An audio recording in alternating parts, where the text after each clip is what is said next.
I'm Gory B Movie, and we're doing Horror Addicts Live. I almost said Girls Night Out, but it's not, because there's dudes here. That's how you know. It's a pretty good indicator right there. Anyway, Horror Addicts Live. Today we're going to be talking about the best decades of horror with my friends, the Horror Guru, and the late horror show. But it's not that late. It's like 6 p.m., so. Yeah, it's just the late horror show today. So. What's up, Haley? What's up, Josh? I'm sure they know who Nothing you guys much. are, but, you know, if you want to talk to them about it and just be like, what up? This is what I do and where I do things. Well, I'm the Horror Guru. You can find me on The Real Horror Guru on YouTube. I do riff/review hybrid videos as well as kind of weekly vlogs on whatever horror movie happened to come out that week. That's kind of what I do. The Late Horror Show. I do, me and my buddy Ted, every Monday, we do Monday Madness horror movie commentaries. Pretty much, and it's a lot of banter, a lot of fun. We kind of goof on the movies a lot of times. So that's what I do. Fridays I've been doing horror movie trivia night. So that's been really fun. We're up to Jason X. So this is number 9 or 10. I forget. Whatever. I'm losing count. We just did Jason Goes to Hell, so I'm kind of losing it now because that was such a bad movie. But it'll do that to you. The worst part is I remember when that came out. I remember seeing that, I remember grabbing it from Blockbuster and watching it and being like, "This is the best movie ever." And now I watch it and I'm just like, "What the fuck was wrong with you, 90s Gory? What the fuck?" Well, I think somebody took a script, the horror script, and said, "You know what? We can insert Jason right in here, and it would be perfect." Yeah. Like, if it was a hidden crossover with Friday the 13th, I guess it would work. It's just not a Friday the 13th movie. It's not a Jason movie. No, not at all. Therein lies the problem. And I'm sure a lot of you are here because my much cooler friends are guests on the show this week. So I'm Gory B Movie. I and my family, my husband, my kid, my cousin, pretty much everybody I know, are on a show where we review all things horror all the time. We do live streams and sketches and all kinds of horror-y, goodnessy things. And in our chat today, we've got Daisy and the horror miser Monty G, who still needs to teach me sicker dance moves than what I already have, and Time Lord. And hey guys, what's up? Beth. So, let's talk decades of horror. All right, Decades of horror. let's get this out of the way, guys. What is your favorite horror movie decade? Oh God, you want to just go right in and talk about our favorites? Well, we're going to go into more detail, but just like right. just so we know. Yeah, mine definitely. It's almost a tie because I'm kind of an old soul when it comes to horror. So right, the 40s right there is my little thing. Universal all the way through to 1950. You got the 80s where, geez, there was just an explosion of horror that came on the scene. And I love my horror comedy. I don't care how bad the movies were back then because there were a lot of bad ones. But that is what made the horror movies in the 80s so great. And so those are my two, 1940s, 1980s. So there you go. Rock on. For me, it is the 80s, the 70s, and the 2000s in that order. So there we go. For me, it's kind of like you said, Dino, it depends on kind of what it is. Like, when I'm sick or I'm having a bad day, it's Universal horror movies for me. Like, that's my comfort food right there. I like that. But as far as when I look at movies that are because I was looking at my favorite movies for this stream, and I was like, God, there's a lot of fucking 90s movies on here, and I can't say they're the best movies ever. But I can't. But a lot of movies like Scream and The Craft, maybe it's just because they came out when I was in high school at that time, when I was not being introduced to movies anymore, like in the 80s where my mom would be like, this is a great movie, you need to see this. But where I was discovering things on my own, I was seeing trailers for things and going out to the theater. I was going to Blockbuster and going, hey, that looks cool. And, discovering things on my own. It was really fun, that experience where you find something and you're like, this is really fucking good. And you get to tell people about it. So I think there's a lot of mostly nostalgia, but I do love the 90s and I do love the 80s. Again, because that's mostly what I grew up on, but I have to say a lot of the movies coming out today, I think are not just good for horror fans, but I feel like genre fans are recognizing that there are some good movies coming out in the horror realm. Movies like It Follows, and like I think it's hilarious. Like Bloodbath and Beyond posted something the other day how a lot of people's videos are getting demonetized because it's about horror, and then like the other day every other advert was for Get Out. Yeah, I was watching someone's video earlier, and there was an advertisement for They Come at Night, or They Only Come at Night. I'm like, wait, we're getting our videos demonetized because of doing horror content, but you can advertise the horror content. Yeah. And sometimes it's the actual ad for the movie that's being reviewed in the video. And absolutely. And see, that's what I think is really strange about it, is because I know they try to tailor the ads to something that you're going to be more receptive to. So when I watch YouTube, I tend to get a lot of trailers, and it seems to me like it's almost always horror trailers. So it's like, what's the problem here? I mean, if you're going to advertise, you might as well advertise on a horror movie review channel. Yeah. I think you got like an interesting conflict in the way their automated system works, because they are supposed to tailor their ads to the individual. So what you look up online is what the ads you'll end up finding. So if you looked up flannel shirts, there's going to be a flannel shirt ad on whatever site you go to. Seriously, but they still make those? Yes, they do.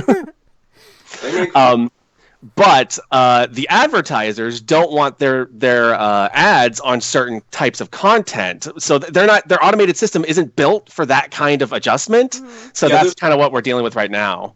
So I mean, when you set up your ad preferences, there's an option like I don't want any sites or ads dealing with drugs or alcohol, so they can't advertise beer or whatever. They should just do that for the advertisers. Like, just say, hey, you know what? I don't really want any channels that review horror, or I'm kind of not wanting on a Nazi thing just because I'm a little, just not really into that. That's totally cool. just not into the Nazi thing. My brother apparently was showing me the other day that the new thing with furries is they're Nazi furries. Oh yeah, they're the fur Reich. And people think what I'm into is weird. The fuck? Yeah, that recently blew up at like a convention where like the furries kicked out the Nazi furries, and there was a huge stink. Crazy. Yeah, I'm getting too old for this shit. Do I watch Evil Toons, Ariel? I have seen Evil Toons. Am I going to review it? I don't know. Maybe. She's obsessed with that movie, dude. That's like her favorite. That's why we've thought about doing it for a commentary, but at this point, Ariel loves that movie so much that I would feel terrible even like just jokingly making fun of it, which is what I tend to do during commentaries. So I don't know, and I'm kind of scared to review it too, because like, what if I say something wrong? I mean, she loves this movie, dude. This is like, I don't know. Yeah, it was one of the movies that I was thinking about doing in the early days of my show, but a whole bunch of people that do similar shows that I do already tackled it, and I kind of figured I wasn't going to be able to do it much better than they did, so what was the point? But maybe one of these days I'll come around to finally doing it. No, I understand that, because we're always looking for new movies to review and stuff, and older movies, and it's like you said, it's like, oh, well, we all know each other, so we all know what everyone's been doing. So it's like, oh, Horror Guru just did Basket Case. Well, fuck a duck. No, I wasn't planning on doing Basket Case. You should. No. No. Well, in our case, we do such different types of videos overall, with the exception of like my vlogs are more similar to what you do, but they're so different that it doesn't really matter. But like, there's guys like Andy, who does Boots to Reboots, yeah. Very similar to the kind of videos that I do, and same thing with Decker Shadow, does very similar videos, and Cinema Snob and guys like that. And I love all those guys. So when they tackle something and then when they nail it, I almost don't feel like I have to. Like, I feel like they've done it. I'd be going to see The Mummy, Time Lord. Oh, please. I can't see another trailer of that. I may break my teeth. God. And they want to make it into a new cinematic universe where Tom Cruise has fucking powers from the fucking Mummy, and he's like Van Helsing my bumhole. Is he supposed to be the Van Helsing? He's supposed to be the Van Helsing, and then what's his butt? I can't remember his butt. Like, he is Jekyll and Hyde, and they're gonna go through the whole. Dude. That's why these big budget films nowadays are just so shit. I mean, Charles Lamont Jr. is rolling in good. his grave. And even if they are good, the people that go and look at it and go, wow, this is awesome, they just don't know the old stuff. I think when they get a little bit older and watch the old stuff, or maybe not. We just You know, I don't even mind It's all- remakes. I mean, speaking of like the 40s, I love the Francis Ford Coppola remake of Dracula that came out in the 90s. That's great. And I don't think we've gotten a decent remake of Frankenstein. The one by what's his butt, who does all the Shakespeare movies, I didn't think was that good. I mean, there just hasn't been one that's close to The one with source Robert De material. Niro. Yeah. It's closer. Honestly, I think the best, as far as close to the source material Frankenstein we've gotten was on Penny Dreadful. But a lot of the Frankenstein ones they're remakes of the old movie. They're not of the book. The book is so different than the movie. So I wouldn't mind that, you know. I'm open to a good anybody who listens to me knows I'm a hater on anything new. I can't stand all this garbage coming out. CGI ruined everything. I'm sorry, it really did. Took away all the personal part of all this movie and how they put things together. I just can't stand it. Can't stand it. So they take the easy way out. Yeah. CGI something on there, and you know they go. Oh, imagine working all your time on that little CGI image and everything, and just putting aside the storyline. You know, and I just can't. I can't take it. So that's why 1990 and back, and there's so many movies I can catch up on. That's what I'm doing. So Sweet. maybe one day I'll come and start watching these newer, I mean, movies. there are some movies where They've made the impossible possible, like when they did the Lord of the Rings. I mean, I couldn't see that without CGI. If you're doing something that couldn't be done otherwise, but there's a lot of things where, like, I just did a trailer reaction where they did CGI blood on the camera, which is two things I fucking hate. Everyone knows I hate blood on the camera unless it's found footage. CGI fucking blood on the camera? Are you fucking kidding me? How hard is it to mix corn syrup and red food coloring? It's not that fucking hard. It's a lot cheaper probably than CGI.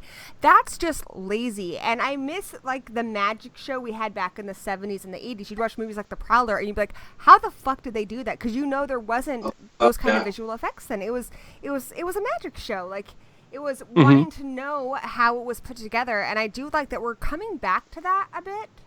You know, everyone's trying, like, it's a bragging right to say that you did practical effects in your movie now. Mm-hmm. I think a lot of the independent horror films and stuff are coming back to that.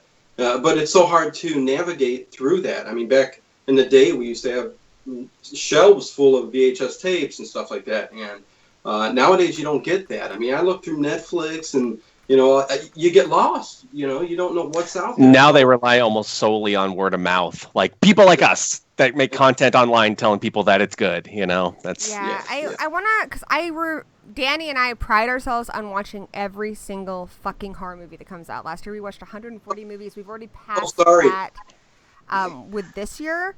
So I think what I need to do, because we do try to, like, put on a lot of, I don't know, we do like a little goofy shit with our reviews, but I think more just like, just you need to see this, you know, not any fancy editing, just a short, like, 3-minute reviews of stuff, because there's a lot of great indie horror out there. A lot. Oh, yeah. I mean, getting back to the 80s really quick, I just did Street Trash, commentary. And, Danny my God, another movie I was blown away with. And they made it cheaply, but the special effects, every person who got melted and, you know, died and, you know, toxic waste, they all died differently. Every single victim in a different way, which tells you they're sitting there using their imagination, working with the, you know, effects people and putting this stuff together, really putting their blood, sweat, and tears into this stuff. And that's what I miss. You know, we need to, and hopefully they do. A lot of these independents start bringing that back, because that's what I love, you know, enough of the computer stuff. But you know what? I'm surprised nobody has actually done that, because when you said blood, sweat, and tears, I was like, how come nobody's actually put their own blood in the blood in a movie? Like, I would brag about that. I'd be like, I sweat and I bled into the fake blood we used. So how do you know they cried a bit into it too? So. I wouldn't be surprised if, like, secretly on The Walking Dead, Greg Nicotero is just dousing his own blood in there secretly. I was gonna say, you never know, man. I mean, you can't get away with it now, but dude, Ariel, if you don't watch tell Interview anybody. the Vampire? Interview the Vampire is one of my favorite movies. It's one of the reasons I love the 90s so much. That's one of the ones I, you know, kind of found on my own. I just for the Anne Rice collection that I got for a Christmas gift, and I saw that and I loved it. I'm not even a Tom Cruise fan, and he was Lestat. He was perfect in that role. Well, love that movie so much. Have you read all of the books? I read the first 4. She kept writing them, and I don't know what to do. Okay, well, did you read the books before you watched the movie, though? You did? Mm-hmm. And you thought Lestat was perfect? As I Tom thought Cruise he was great, yeah. Really? Okay. I mean, I liked the movie too. It was better good. than It was that guy, especially that they had in like Queen of the Damned. I mean, Lestat's a hard character to pull off, but I thought he did a great job. Oh, yes. He's my all-time favorite character ever. Wow, yeah, he's a great character. And it's really funny too, because when that movie came out, I didn't have any friends who liked horror movies.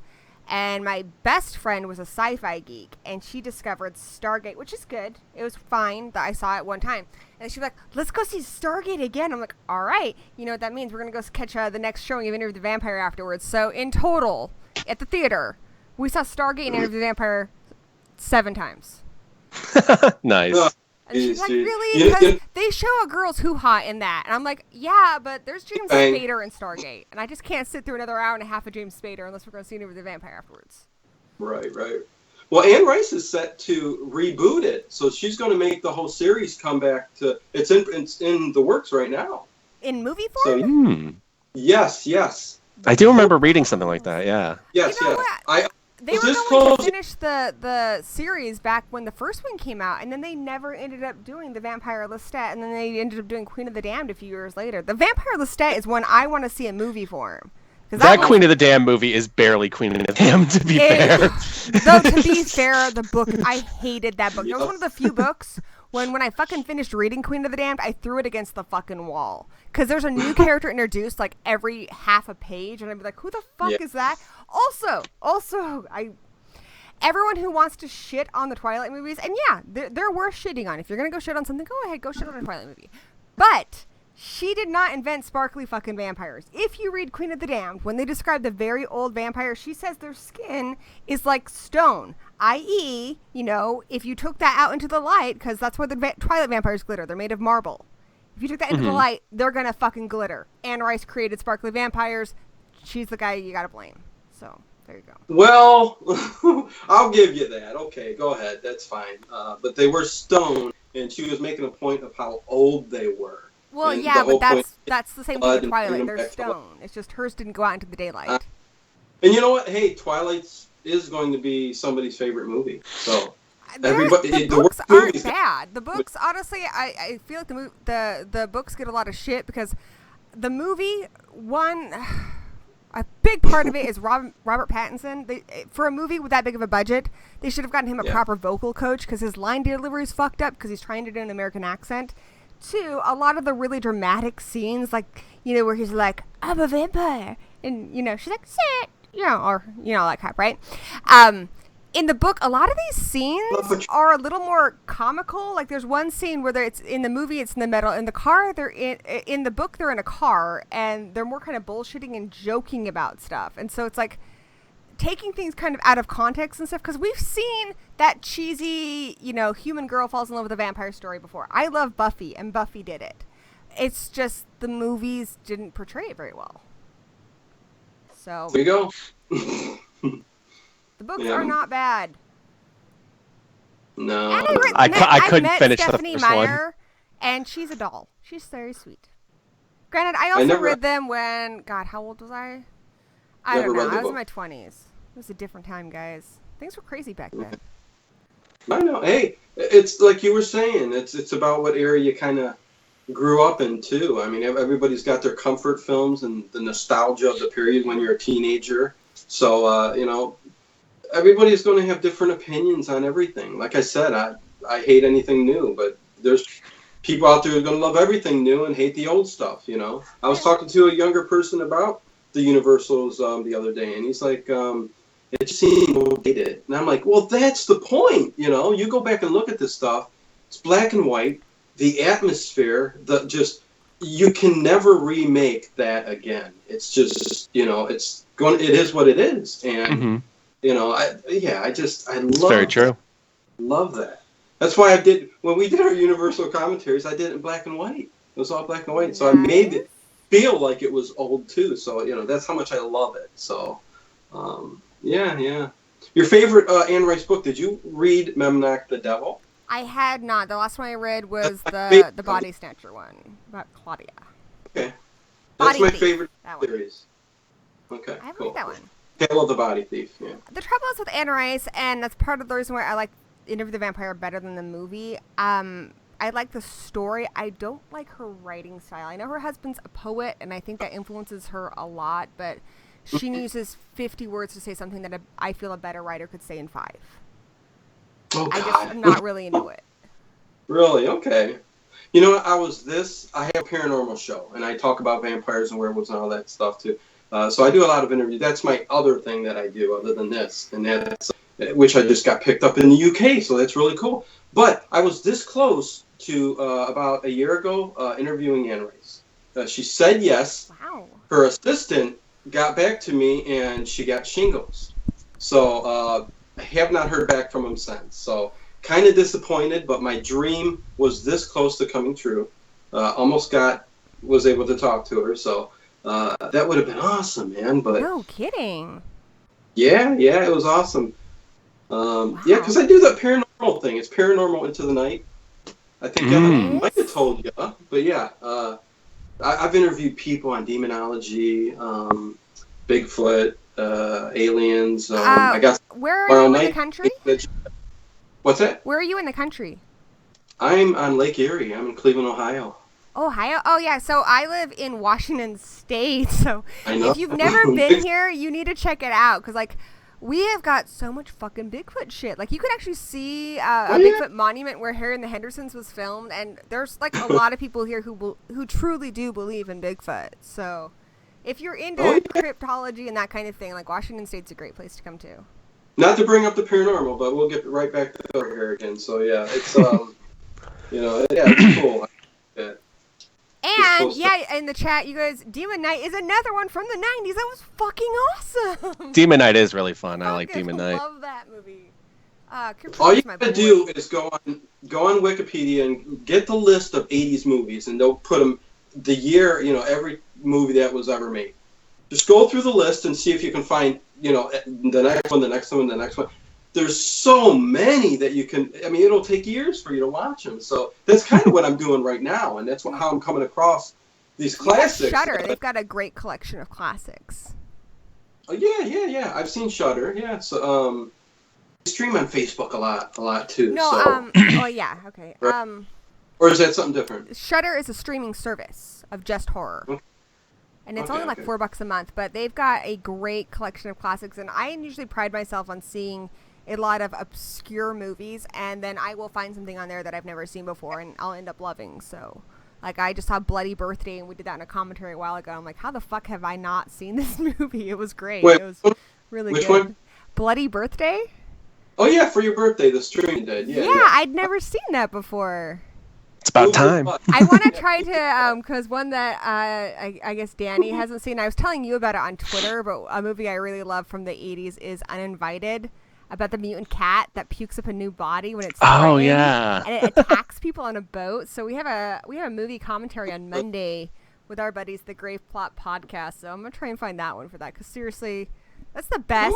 That's the best cat puking cat body movie ever. I mean, it's a narrow category, but it's the best. Is that the coolest cat in a movie? Reanimator there. So what? Oh man, Reanimator the cat. I said, what's your favorite? Yeah. No, I should do a list of like best cats movies. You know which one I like a lot though, as far as like my cat hero would be General from Sleepwalkers. That cat, dude, if that cat was a man, I would be tempted to marry that man if I wasn't already married. My favorite cat in a horror movie is the killer cat in Strays. Has anyone seen that movie? Yeah, that was a TV movie in the 90s, right? Yes, it was a TV movie in the 90s, and it's all about this guy who moves into this house, and this feral cat and a whole like fleet of cats that it has just spawned like live in the basement, and they at the end of the movie he's like fighting the cat, and like the house is burning down. It's like jumping from chandeliers, and he's got like guns and shit going after it. It's crazy and so stupid. Of course, we can't forget Church. Church is a great horror movie cat too. Which one? Church from Pet Sematary. Oh, yeah. And my other favorite would be Lucio Fulci's The Black Cat, which is literally a slasher movie with a cat. I also like the cat from, God, I'm going to get this fucked up. I think it's the Tales from the Dark Side movie. Oh, nice. The one, you know what I'm talking. He goes inside the guy's mouth. to make him choke. Oh shit! Yeah, I know that Kill effect, but I everybody. always mix up which movie that's from. I'm pretty sure it's Tales from the Dark Side. It could be Creep Show. Ooh, the cat in Cat's Eye. Yes, that is. I don't think that's Creep Show. I think it is it's Tales from the Dark Side. Yeah, but I could be wrong. I'm probably not wrong, but it could be. That's like that's 80% of my arguments with Dan. I'm like, probably not, probably right, and then I'll end up being right, and I'll be like, told you so. I didn't have a doubt in my mind. And then if I'm wrong, I'll just be like, well, I said probably right. So that way, I kind of win either way. This probably is our out. Guys, this is how you do marriage. All right, if you guys ever want some advice. All right, the chat's confirmed it is the Dark Side movie. So I said that first, so. You win. Yeah. All right, so back to because I had a topic today, and I made questions, professional-like. Wow. Yeah. Well, then you have the floor. floor. Like the Barbara Walters of horror, so prepare to cry, guys. All right. Oh man. How would you guys? So we've talked about what our favorite horror movie decades are. How would you define them? Like, what to you makes those decades stand out? Like you said, from the 40s, Universal horror, and I think that's right on. 80s was definitely the splatter, slasher, boobs and blood, and practical effects boom decade of any decade. The 70s was mainly a combination of super intense, realistic horror, stuff like Last House on the Left or The Hills of Eyes, where people are the monsters, mixed in with religious horror, stuff like The Omen or The Exorcist. And for the 2000s was a resurgence of both decades combined, and that's kind of why I like the 2000s. Good. I was going to say, yes, 70s, gore, blood, and killers. Anyways, for me, going back to the 40s, first of all, it's kind of like a comfort thing for me. It's something I always go to. I can watch most of the Universals, the other ones too, like The Bat, you name it. Val Lewton did a lot of The Cat People. He did a lot of movies throughout the 40s, cheaply made but very atmospheric and dark. I'm an old soul, okay? I love the old blues from the era. I just love everything around that. I would make my whole house like that if I wasn't so attached to the computers and the tablets and stuff. I'd put an old phone up there. So that's me. I'm an old soul. I love that stuff. And that's not putting off that they're not great. People, when it hit. The 30s on, the love of horror in Hollywood was so great. They just put all their heart and their love into it. And it was the beginning of the imagination, putting the works together and on screen and, working with what they had. So that's one thing. And the 80s is, I was a teenager. So, all those movies, it floods in. And like I said, even if it's a bad one, I love it. Because the acting's better. The 90s. Well, any 80s movies, the bad ones, the really bad ones, acting sucks, but you're sitting there entranced because the characters are so good, But again, they're cheesy, they're fun, Critters, Ghoulies, all those kind of movies. But then again, you got a little bit more serious ones like The Lost Boys and stuff like that. The Lost Boys ain't serious. Well, more than More than Ghoulies. Yeah, and Critters. Water guns full of holy water. There you go. Whatever. Well, yeah. No, I see what you're saying, though. Compared to Ghoulies, everything's serious. Yeah. They go to college.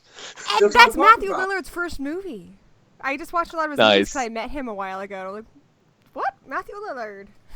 Oh, and I love it's like George Clooney in Return to Horror High. I have a whole list because that's something I find really interesting. If you want a list of movies that had people in before they were famous, and I tell you, Danny and I play the movie game where we'll pick an actor and we try to list every movie they've been in, and just about every actor's been in a horror movie. But so I tend to know a lot of really obscure ones. So if that's interesting to you, check out my Letterboxd page. It's full of fancy things. Cool. As you were saying, Dino? Mm-hmm.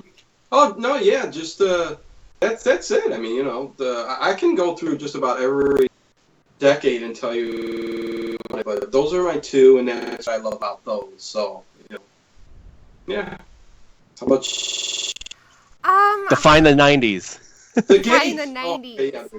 Oh, yeah. Well, see, for me, like, I love the 80s, but I have kind of a love-hate relationship with the 80s because the 80s did birth a lot of my favorite icons, but it also was the first one where sequels kind of took over. And people got so sick of sequels that horror died. Like, towards the end of the 80s, right when I was getting to the age to rent movies, there was nothing in the fucking theaters for, like, 3 fucking years. And it was because of the franchises. The franchises ran everything into the fucking ground. And then I remember when Scream came out, like, Fangoria, everyone was like, this is it. Horror movies are coming back, you know? And they were right. Scream completely reignited the genre, and people got excited about horror again. That's true, yeah. So, that self-aware Very horror short-lived, though. Go was ahead. new in the 90s, and so yeah, I mean, for me, the 90s self-aware horror, like, that brought it back because it was almost gone because of what slashers had done to it. So that was a big part of it. Also, a lot of horror comedy, and I also have to say, as far as rock soundtracks for horror movies, the 90s did it best. They had the best fucking soundtracks in the 90s. I also missed from the 80s and the 90s when you'd get a cheesy metal song during the credits, like Dream Warriors. One of my favorite Love. like quote unquote guilty pleasure things is the early 90s trope of horror movies having random horror rap songs at the end. Yes, which was so bizarre. So Like bizarre. Maniac Cop 2 has one for no fucking reason. 13 Ghosts has one. I just rewatched that Yes. the other day. I'm like, what the balls? Yeah. Oh, So, Wow. yeah.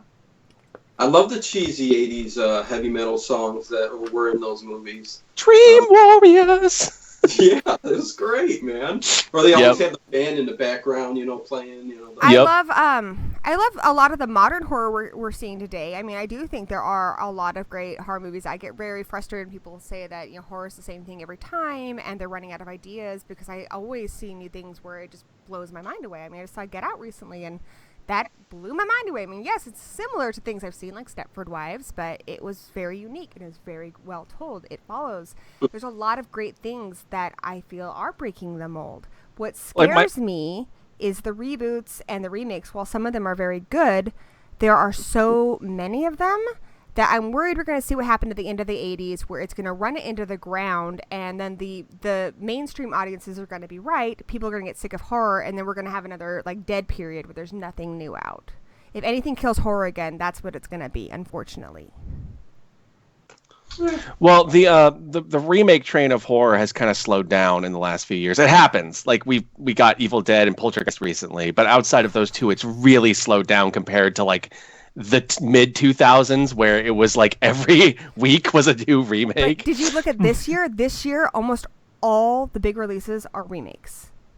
Oh, I didn't Or even see reboots. that. This year, it's all adaptations, remakes, and reboots. We've got It. We've got or sequels to shitty franchises. Yeah. Oh, Amityville yeah. Horrors finally got theirs coming out. We had the last Resident Evil. We had another Underworld, because God knows we need more of those fucking movies. Shit, there's just we have Flatliners coming out. There's supposed to be Suspiria coming out. Fucking Chloe Grace Moretz. Seriously, girl, just fucking retire. Wasn't there like a movie like 2 years ago that was already basically a remake of Flatliners, but with a different name? Yeah, I know what you're talking about. I think Probably. it was The Apparition. It was, I forget what it was called, but it basically had the same premise where they're like dying and then resurrecting themselves. but I Yeah. can't remember. So That's yeah, the- this year I was really nervous at the beginning of the year when thank you, Andrea. Though it's just soda today. This year I got really nervous when I was looking at what was coming out, because I keep a calendar and I also keep everything updated for our stuff, so I can watch every horror movie that comes out. There's another Saw movie this year. I mean, there was supposed to be another Friday the 13th. There's another Halloween next year, and it just seems like, yeah, a majority of the big movies, the ones that are coming out of the theaters, which means you and I and all of the three of us might see some cool indie movie that comes out, but the mainstream audiences are going to see fucking Mummy, shit like that. Saw. That is what your mainstream audiences think is new with horror right now, and if that keeps being the case with what's coming out theatrically is just these shit remakes and reboots, that is really dangerous for the future of horror. Well, the thing is that every time that starts to happen, people get that horror fatigue. Something comes out and revitalizes everyone. Like this year alone, people were already getting like, "Oh, horror sucks" or whatever, and then Get Out happened, and now everyone's all like, "Horror's great again," even though like the quality has basically been the same. It's the same amount of shitty movies and the same amount of good movies are coming out. It's just Get Out happened to catch everyone's attention, kind of like It Follows did. Getting the good ones at the theater is hard, really hard. Yes. Yes, that's also true. I'm glad Get Out came at the theater again, because 10 years ago those would have been indie movies, or maybe wouldn't have even been marketable. So I'm glad that those movies are getting a good budget and those movies are coming out at the theaters, because we need more of that. So, and I saw a great movie last year called 47 Meters Down, and they're releasing that this year theatrically. So that'd be great. Oh man, they'll finally watch it. I haven't checked that out yet. It's really good. I might review it like a week beforehand. You know what I just watched? You know what I just watched? I actually did a vlog on it that I am editing when we're done with this. I just watched Raw, the new French horror film.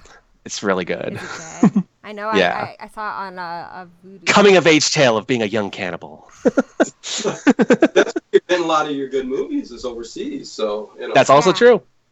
Yeah, that is true. But. Yeah, sorry, I'm a little quiet because, the new stuff. Fair enough. So, of all of horror history, getting back to the old stuff, what would you say overall was the most successful decade in horror? Well, I mean, I think the the 80s... The 70s and 80s kind of win in that regard for the simple reason is that the 80s is when you had horror characters appearing on talk shows. God, like that's how popular and accepted horror was during that time period. You had Arsenio Hall and Jason is there. Like that's can you imagine them doing that with Dracula in the 50s or anything like that? Like not really. That was Kane Hodder too.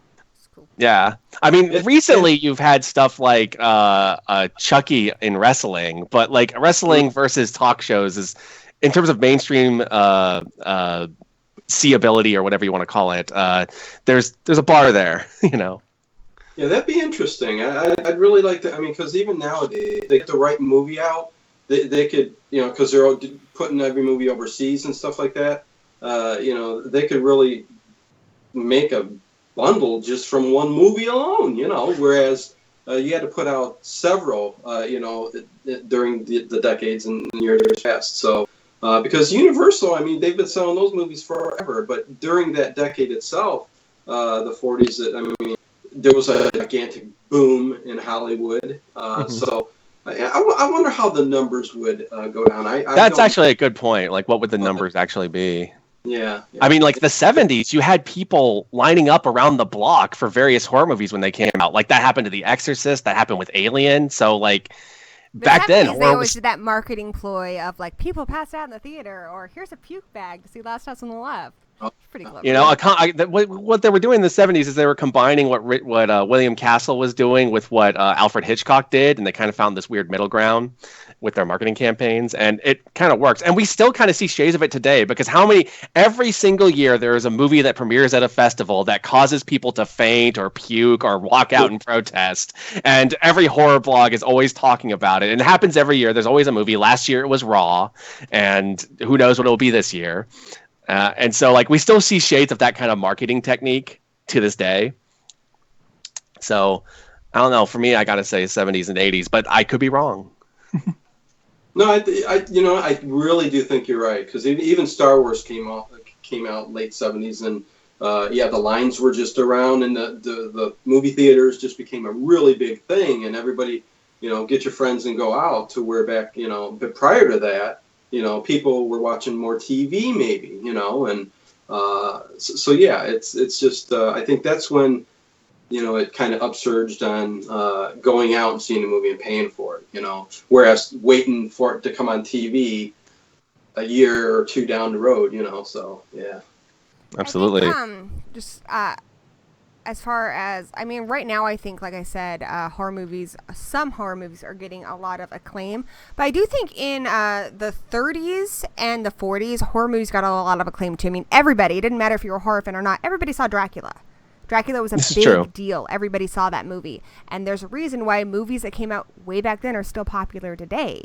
You know, they were a big deal, and you didn't have to be a horror fan. Like, everybody saw the new talkie movies and the Universal boom. I mean, there's a reason why they invested so much money into their horror movies. You don't remember a lot of the other movies that studio did at the time because that's not what people saw. But a lot of the movies that came out then, everybody saw them. If you were alive then, you saw Frankenstein, you saw Bride of Frankenstein, you saw whatever Carl Amell Jr. put out. Because at the time, those were the mainstream movies. Those were the big box office movies. Those were the biggest movies coming out this year, that year. And they also happened to be horror monster movies, which was kind of cool. So, I mean, that's why I think they've survived so long. So, and the best part is they weren't just shitty movies. I mean, if you watch Dracula, like, the lighting in that is fucking beautiful. Those are great movies. Bride of Frankenstein was well ahead of its time. So it was amazing that it was a great combination of what people were seeing and what was good were one and the same. Now, what I like about Bride of Frankenstein, it's one of the earliest movies to recognize how comedy and horror can actually go together really well. Oh, yeah. But I tell you, if I'd rank those Universal monsters too, actually Dracula, even though I love Bela, would probably be on the bottom of the list. I mean, really. Lighting-wise, I think it's fantastic. Spanish version. Oh, the Spanish version looks beautiful. I enjoyed that way better. If Bela could have acted, because the Spanish version, the Dracula was kind of quirky a little bit, but every other actor in the Spanish version was awesome. The characters were awesome. Somehow the picture quality, the lighting, everything was a lot better. Might be because of the time of day that they filmed it, because they did it, subsequent to each other. Mm-hmm. So, yeah, they let them use the sets when they were done for the day with Dracula. Right. So they had to come in, do everything they needed to do, and clean up before the American one was filming. But I think acting-wise, nobody tops Bela when it comes to Dracula. I mean, he changed vampires forever. In the book Dracula, Dracula's got woolly eyebrows, and he's very odd-looking. He's very monstrous and old-looking. And Bela was like, yeah, you know what? I'm going to make this guy kind of a ladies' man, and he's going to be really hypnotic and kind of sexy. And he created that character, and that is what we know of vampires today, the medallion and the cape. And we've seen it in other things like, Monster Squad. I mean, he's the iconic Dracula. He changed the game. Yeah. Yes. Every other Dracula is measured up to him. It's the way it is. Even though my favorite Dracula is Christopher Lee, to be honest. I love Christopher Lee's Dracula. And he's not even necessarily my favorite. I mean, I have, I think if I really thought about it, I'd probably have other favorites. I mean, I love Keith O'Sullivan and Lost Boys and Chris Sarandon and Fright Night. But as far as change, I mean, when you ask a child to describe what a vampire looks like, they're going to describe Bela Lugosi. Oh, most definitely. And that's phenomenal. I mean, can they describe anything else that came out in the 30s? Probably not. I mean, Boris. Well, they could probably describe Frankenstein. Well, they could probably that's describe. The thing. Like when you ask people what does Frankenstein look like, they're not going to describe the doctor. They're going to describe the monster that came out back in the movie. And that was the other thing too. Like the makeup effects and everything was just. I mean, it was such a spectacle, and it was all so new. I mean, talkies were still so new then too. So. I think that was a big decade for the horror. Freaks was another movie. I'm sorry, what'd you say? Freaks back in the 30s. Freaks, love Freaks is fantastic. That one did horribly in theaters, but it got banned and everything. But I think as far as being like one of those movies that's like notorious, where people would try to hunt it down because it's the forbidden movie. Like Freaks is definitely the one. Freaks kind of sits in the same zone that movies like John Carpenter's The Thing or Blade Runner did, where they did really poorly when they came out and they had such a negative reception, but over time they're now considered classics. Yeah. Oh yeah, without a doubt. Yeah. For the longest time though, it was considered just like it was almost like a rated X movie. Like it was just you were disgusting if you watched it. I think now it's finally getting some respect for what it is, which is a really good movie. Yeah, absolutely. Because it's all about the story and what he tried to get out there, in the movie was, it just was, the people just take it totally off, into a different direction than it really was. But yeah, it was I love that movie, man. It's great. So in horror history, what do you guys think are the lowest points in horror history? I mean, I talked about one with the end of the 80s. I mean, we had nothing new for a while unless it was straight to Yeah. I was gonna say that like early '90s period where everyone kind of like denounced horror. So you had a whole bunch of movies come out that were horror, but they like everyone involved with them claimed they weren't, just to try to distance themselves from horror because horror was a dirty word. Yeah, like Silence of the Lambs is a good example, and like Interview with the Vampire doesn't even want to be called a horror movie, even though like they're still eating people. Vampire movie. Drink out of. I remember on Oprah, she's like, he drinks blood out of a rat. She's like all freaking out. I'm like, it's a horror movie, Oprah. Get over it. She was in Beloved. That's like one of the scariest movies ever. There was a period in the mid 2000s where it was all remakes. That was a pretty. Yeah, because they got successful with Texas Chainsaw, and then you open. There was good movies being released alongside them. Huh? Like there are good movies being released alongside them, but like the remakes were the ones getting the huge theatrical releases. So that would be another little really good or different. It's like then you have a slew of knockoffs. Yes, the Texas Chainsaw Massacre remake was great, and Hills of Eyes remake was great, but then we just got a shit ton that were awful. Though I did love in the 90s when William Castle's son was releasing the Dark Castle movies. I know they're not the highest quality, but I love those movies, like 13 Ghosts and House on Haunted Hill. I even love House of Wax. I think they were all really good. Yeah, I also think another little point would be right after the Hays Code is initiated and horror has its balls cut off after all these filmmakers experimenting and going so far with horror, and then all of a sudden it's like, now we have to figure out another way to do this. And so you have this whole period of experimentation, and some good things came out of that, like over time. But at first it was kind of a shit show. A lot of the horror icons ended up going comedy during that era. And some of them were good. Like Abbott and Costello is fun. That's great. I love. That's actually one of my faves too. Is Abbott and Costello Meet Frankenstein. Classic. I love it. Yeah. I would also put that period immediately after Scream, where horror was just trying to be Scream as opposed to going back to being horror. And everyone hired Kevin. Yes. What's his butt for everything? He was writing everything, so everything sounded the same. There's a reason why Scream sounds like, I know you did last time, which sounds like, Curse, which sounds like all of them, because they were all written by the same guy, Kevin Williamson. Yeah, there's only like 2 post-Scream movies that were Kevin Williamson like that I liked. One was The Faculty. I liked The Faculty. I love The Faculty. I actually liked Urban Legend, which I don't think he had anything to do with it. The second one is shit, but the first one was good. It's a fun movie. Oh God, was it the second one or the third one where there actually was a Bloody Mary? That's the third one.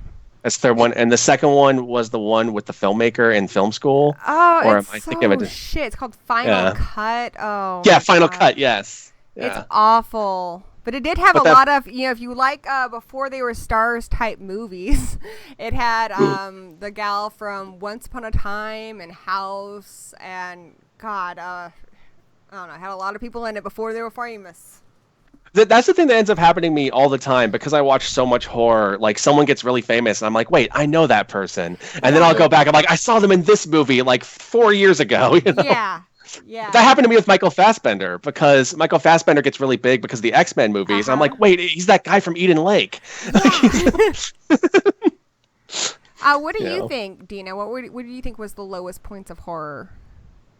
Oh, God. Or even lowest points that you remember in horror, like within your lifetime?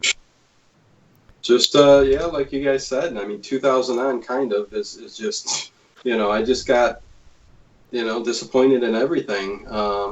I think the last great, I did enjoy the Scream series. And then after that, it was mostly some of the comedies, like, Scary Movie and stuff like that I enjoyed more than the horrors that were coming out. So, I mean, I kind of lost it there, and I went into a different direction. And like I said, I couldn't tell you too much after that, really. It's all a haze, So fair enough.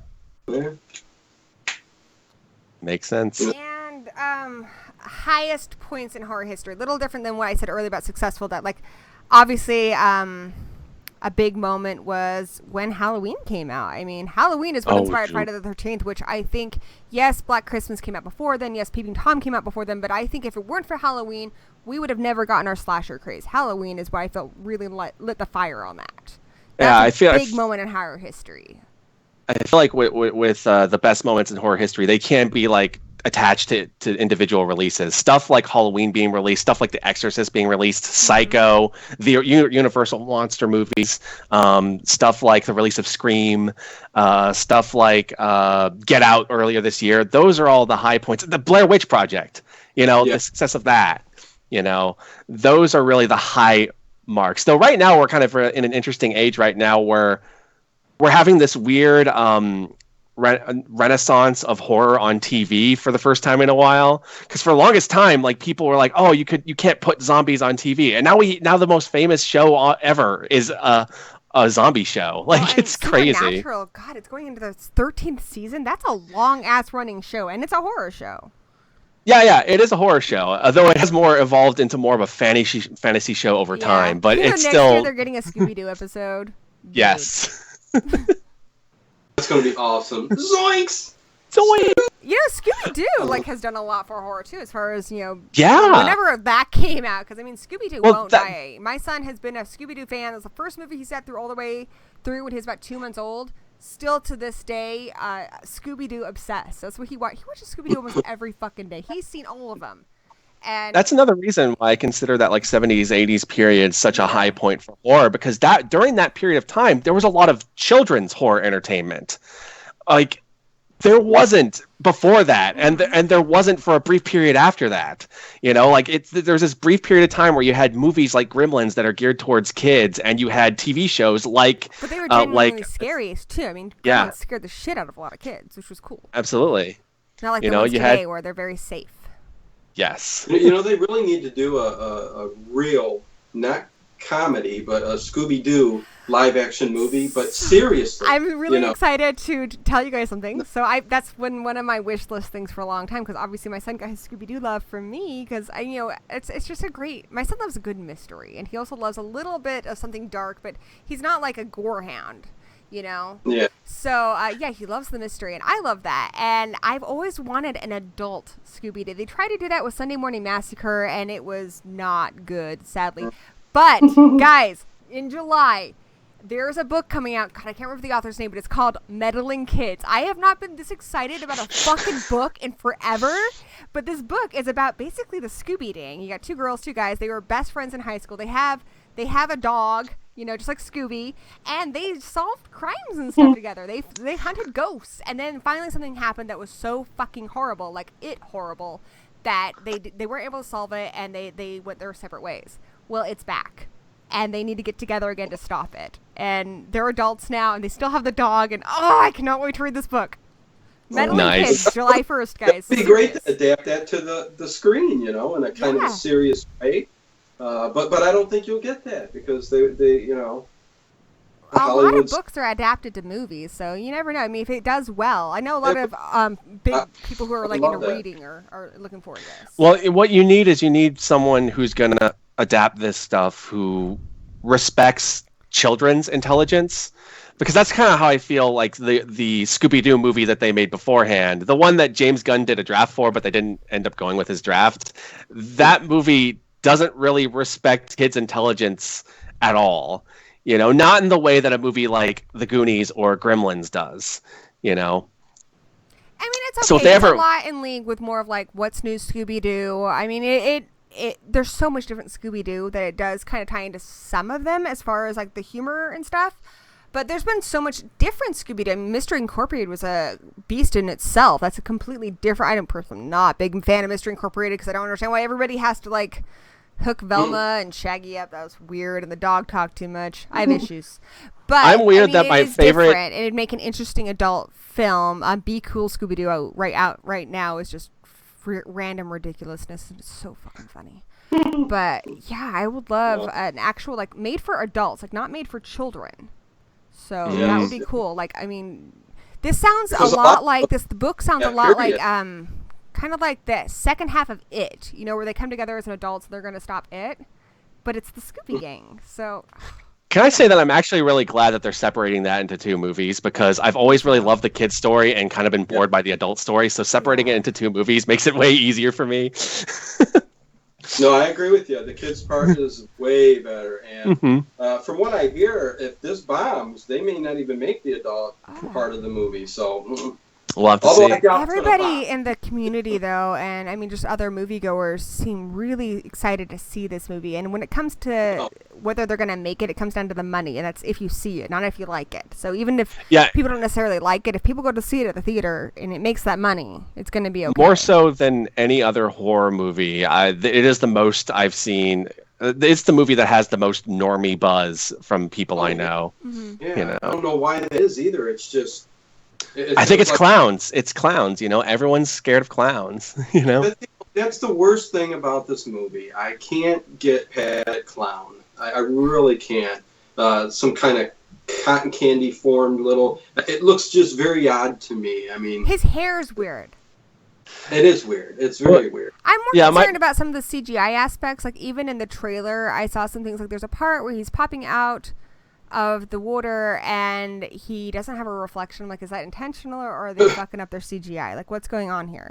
And then his eyes seem kind of strange. As long as it looks like something real. I mean, he has a big fantasy element to him. I mean, the clown is a projection.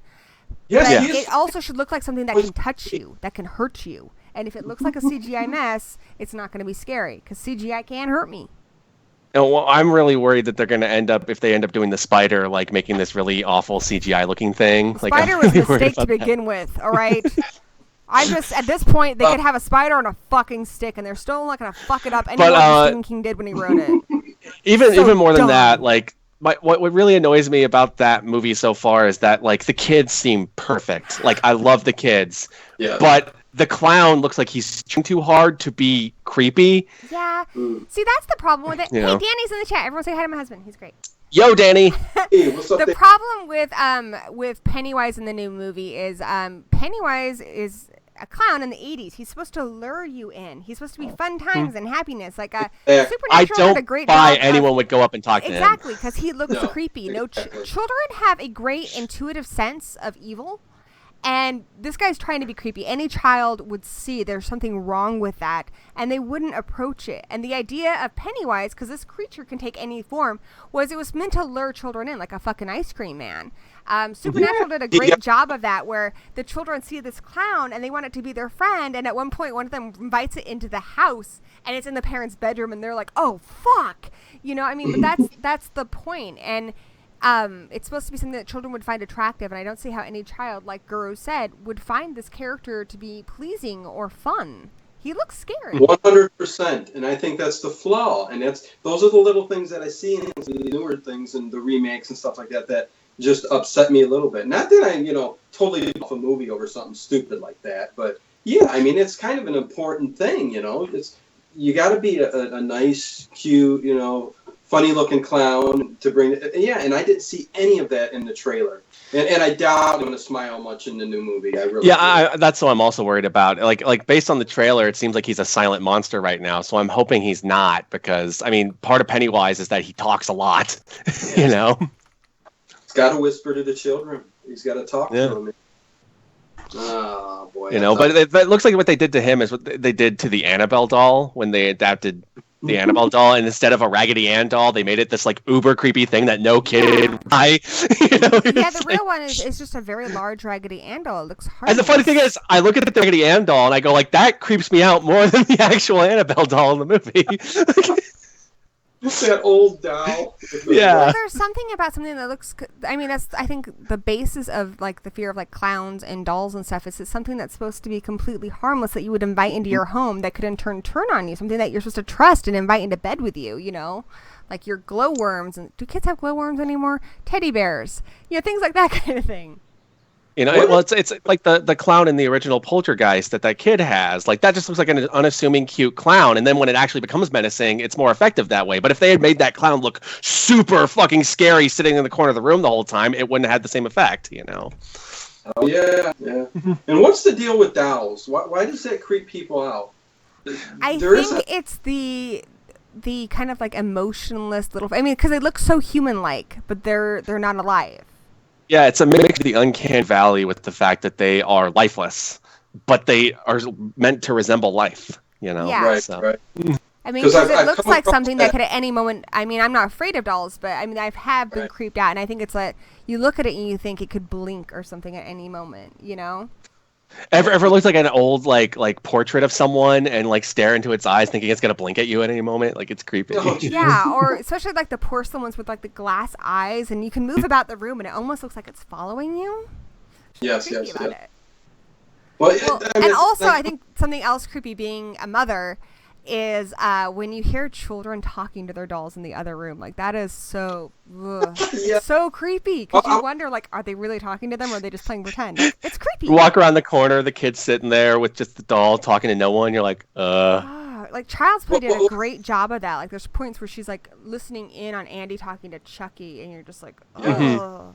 Well, in the paranormal field, that's what I've come across a lot. I mean, one of the most haunted items that you will get are dolls throughout the ages. And a lot of times they say the spirits will speak through the dolls to the children in order to be able to communicate, so that it seems a little bit safer for the children. So that's what I kind of got from a lot of interviews that I've done.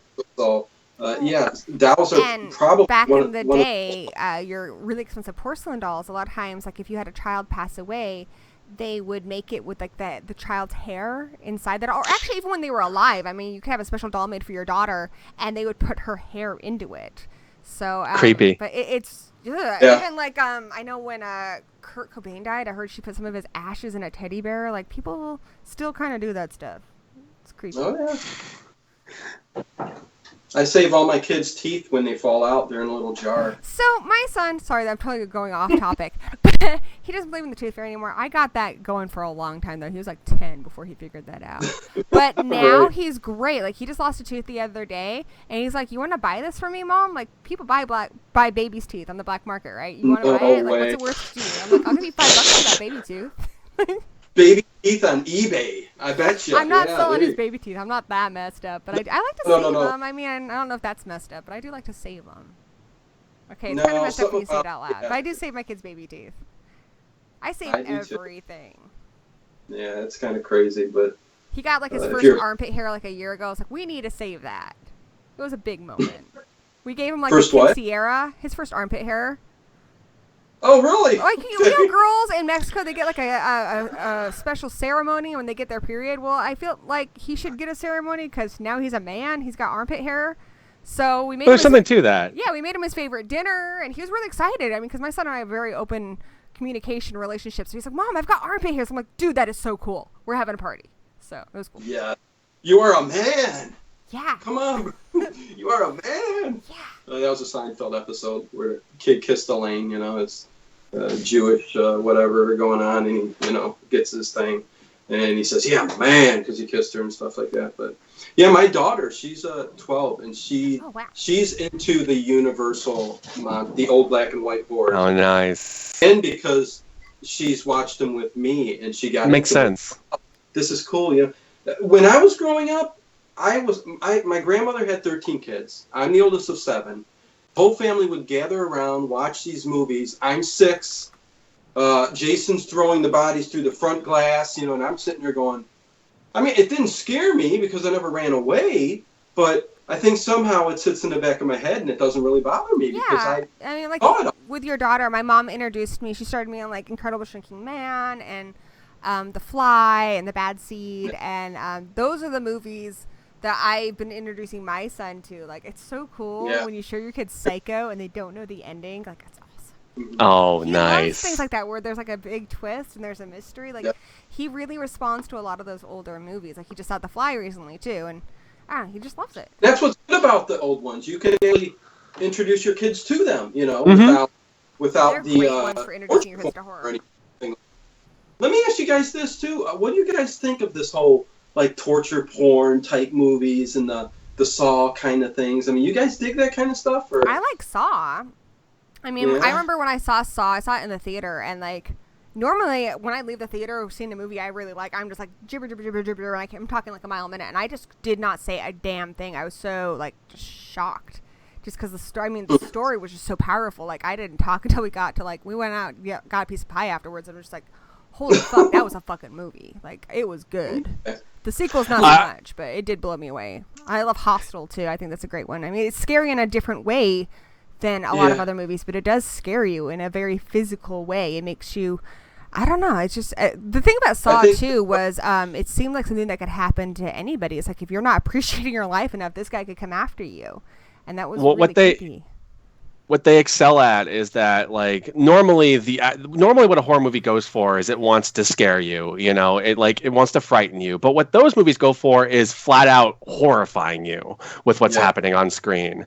And it's a very different emotion. It's a very different reaction. And I actually do like a lot of those movies. Like, I like Saw, I like Hostel, I like Martyrs, which is probably the be all end all. And I don't think Martyrs deserves to be classified as torture porn. That is a very spiritual movie. I reject. It does get put in there. I just don't think it deserves it. I reject the torture porn label in general and just call them torture, but that's just me, because to me, torture porn, it's like when they used to call them B movies, or they used to call them like all these negative movies that fall into that category, and they get kind of pushed aside as being crap when, just because something has a lot of gore in it doesn't mean there's not some artistry there. There are some shitty ones in every subgenre. Yeah, and like the bad ones are bad. Like I was not a fan of Touristas. I thought that was really bad. That sucked. And fuck, Danny would own that. Like, there's some movies in our collection. I'm just like, do we need to own Touristas, Danny? Do we? There was one with like Lindsay Lohan that was really awful. Like, I Know Who Killed Me or something like that. I have to admit, I fucking love the shit out of that movie. I never seen it, so it's got Crabman in it. But there was a lot of like hidden. Oh, dude, it's got Art Bell in it. The first time I watched the movie, I fucking cried. I was so happy. Danny, one of the first things he got me when we first started dating was that movie. Oh, dude, I love that movie in a guilty pleasure way. Fair enough. But there's also a lot of like hidden gems that people don't talk about. Like, I'm a really big fan of the movie Storm Warning, which is very much a torture movie. But go ahead. But what about those movies is that they are a combination of two types of movies. They have the intensity of the realistic 70s humans are the bad guys, like Last House on the Left movies, but with the splatter effect of the 80s movies, but without the humor. And that's what I love about them, because those are some of my two favorite things are those two. Well, yeah, they say, hey, I'm a killer, and this is actually how I'm going to kill this. Yeah. But that's what I'm trying to get to the bottom of it. Like, what exactly do you love about that? I don't mean to go deep into this. I'm just, because I can't get it. I look at it, and I just go, this is just too over the top for me. It's almost like watching a killer kill somebody. And I think that's it. I mean, it's the same reason why Texas Chainsaw Massacre is scary. It feels almost very real. I mean, I think those, a lot like Hostel and stuff, are not much different than Texas Chainsaw Massacre, but enough time has gone by that we recognize that Texas Chainsaw Massacre is a classic, and Hostel gets brushed aside. I think Hostel's a great film. Mm-hmm. And with the later Saw movies get more into like the slasher territory, where it's just about watching people die in unique ways. That's basically what's appealing about those movies. But like stuff like Hostel, like that is horrifying, and I like to be horrified. It's why I like horror movies. So it's almost like combining the visceral horror of a movie like Texas Chainsaw Massacre with like body horror, because it's so graphic that you can't watch it without like. I always cringe whenever I see something happen to somebody's neck or something. But you watch those kind of movies, like the scene in Hostel where her eye gets blown away. I mean, you can't watch that and not cringe. I mean, it makes you almost feel it. And that I can't watch no more. I mean, To me, it's also not much different than. I mean, if you look, it's just we're able to get away with more in some ways now. I mean, especially in the United States, there's really no limit to what you can do with violence. But you can't have like any sex stuff, but violence. But I mean, it's not much different. Like back when Pit and the Pendulum came out, that was kind of on the same level. It was considered very, very graphic and scary, even though now it's very tame by comparison. But I mean, there's always been movies that have kind of pushed that boundary. I just don't know why now they're kind of just getting I don't know. Because they're saying, hey, we can get away with it. To be fair, torture porn hasn't really been a thing for a couple of years now. It was mainly a late 2000s thing, and now we've kind of moved on to these kind of spooky ghost stories right now. Right. But what was happening was that a bunch of filmmakers, they kind of called them, they were kind of called the Splat Pack. They all were filmmakers who grew up on 70s and 80s movies, and they all ended up making movies that combined those ideas in different ways. And all those movies ended up getting labeled under this loose label of torture porn. So you had stuff like The Devil's Rejects, which is such 70s worship, but people call it torture porn. You have Hostel, which is a mix of 70s and 80s stuff because it's got the boobs and it's got the humor. But it's also got like the intense, visceral, like torture that you would find in something like Last House on the Left. Like the scene where the girl dies in Last House on the Left, that scene drags on. That scene on for a while of her getting killed. It's practically a torture scene. Yeah. Last House on the Left. Jesus. I really love that movie. I love the remake too. But yeah, that scene is uncomfortable to watch, and I think one of the few. In a lot of ways, I like the remake better, but one of the most brilliant parts, I think, of that original movie is as soon as they're done torturing this poor girl after the rape scene, there's a moment where they look at each other like, we are monsters. Did we just do that? And, like, it's one of the best moments of that movie. It's also why I like I Spit on Your Grave. I Spit on Your Grave. You have the same reaction when that happens. Though I think the remake of I Spit on Your Grave is so much, but there's so much wrong with the original. Like, I'm not a fan. I hate the remake. Really? The original's a classic. I love the original. The remake is dog shit. Like the original had no understanding of women. It was a rape revenge movie made by men. Like, if you were raped and tortured like that, you would not invite a man who abused you into a bathtub with you. Like, I feel like it was so much pandering to fantasies of men that for me it turned my stomach. No, I can't understand that, but okay. I don't know. I don't know. If I feel like, like, okay, say somebody. If like, I could destroy the remake, I could. I hate it that much. So let's move on to a different topic. Girl. The exploitation era was. Okay, but let's put it this way: if you were in a situation where you were like prison raped, right? Would you then seduce the guy who abused you, like like in the shower, like put on something like cute or whatever, and be like, "Come here, big boy," so you could cut off his dick, or would you just cut off his dick? Like, she goes through like a lot of elaborate stuff to seduce these guys, putting herself in these like. Yeah, because she's trying to lure them in. But I don't know. I feel like. That way it hurts more when she does it because they thought they were getting something else, but it was denied. It's more effective that way. In a way, it's letting you know that, there is that kind of evil out there, Like, here's the problem with the remake. I'm sitting there watching the remake, and I feel bad for the rapist. That is an awful feeling to have. Yeah. That makes you feel bad for the rapists. That's a terrible feeling. Oh, my. Wow. Ah, dude. We need to do, like, a movie fights on this sometime. Yeah, new topic, I guess. Yeah, just... I cannot have this conversation. I hate this movie so much.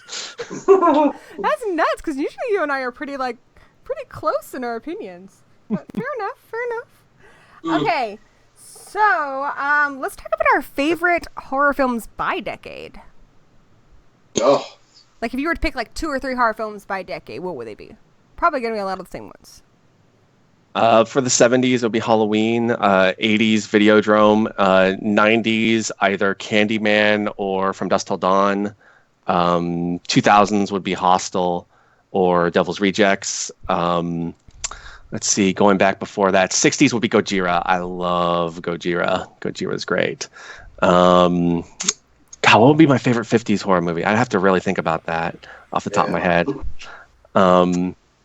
Yeah, but anything before the 60s, I'd have to really think about because I haven't thought really hard about what my favorite one would be. Sure. My favorite movie of all time is Rosemary's Baby from the 60s. That's a great movie. That's a great one. Yeah. Yes, I love everything about it. The atmosphere. Mia Farrow, she's beautiful. Yeah, she was stunning in that film. She was hot. She was, but it was very dark too. Just disturbing, everything about it. Wow. You caught me off guard. There's so many good ones. The 80s. There's just so many. Lost Boys. It's up there. I love the Lost Boys so much. I think I've seen that movie more than just about any movie. Maybe that movie's great too. But then I throw in also, like Young Frankenstein and which is more of a comedy, but horror comedy. because that's kind of up my alley. I like the horror comedies more. But oh geez, 70. I have to pick one. That's hard because a lot. It will probably Halloween, but isn't that everybody's go-to? But there's a lot of ones right under. Like I love the Hammer horror movies. 40s. Which would be my favorite 40s? Any of the Universals. If I were to have to pick one of them that I love the most, it would probably be The Invisible Man. Believe it or not. As far as performances and stuff, that is such a good movie. Oh, great! That's fantastic. And even Abbott and Costello Meet Frankenstein. That's probably the good. There you go. Yeah. See, I'm it's all about the fun. Great choices. Yeah. So that's I'd have to think real hard because the 50s and 60s you started going towards more of the sci-fi kind of horror and. A lot of because I mean, Gojira and those kind of movies, you had a lot of giant spiders and Forbidden Planet. That's probably one of my favorites too. Ooh, nice, nice. Believe it or not, I loved Them. Very cheesy. Them is fun. Them is fun. A go-to movie that I just really love. And then I don't even know if you have to pin me down. Maybe it's Scream 1, the first Scream movie. Fair enough.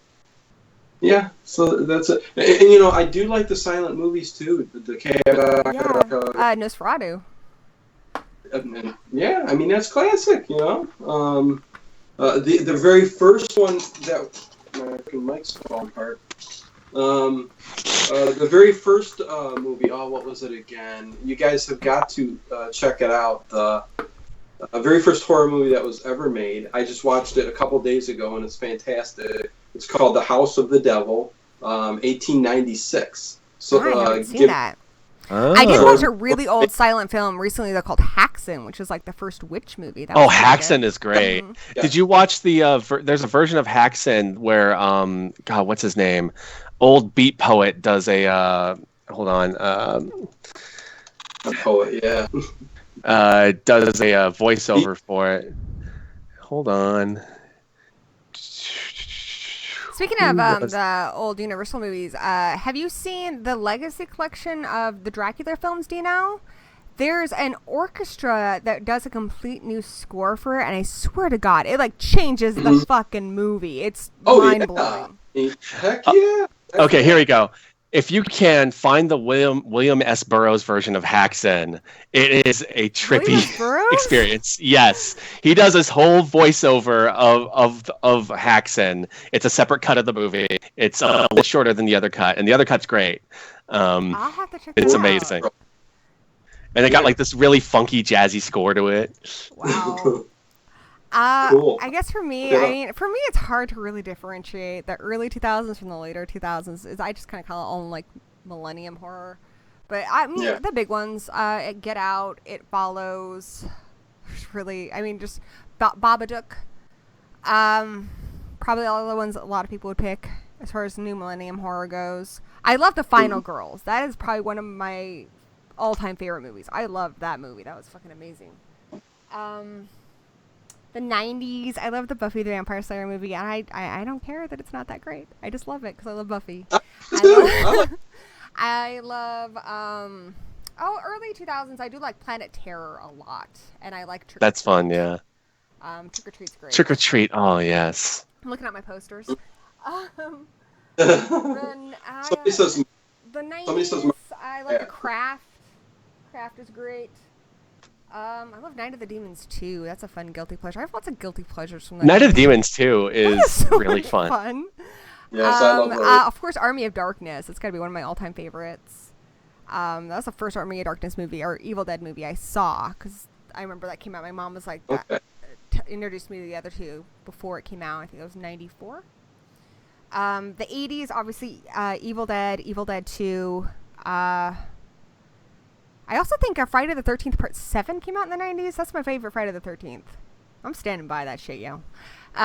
Really? So I love it. But damn!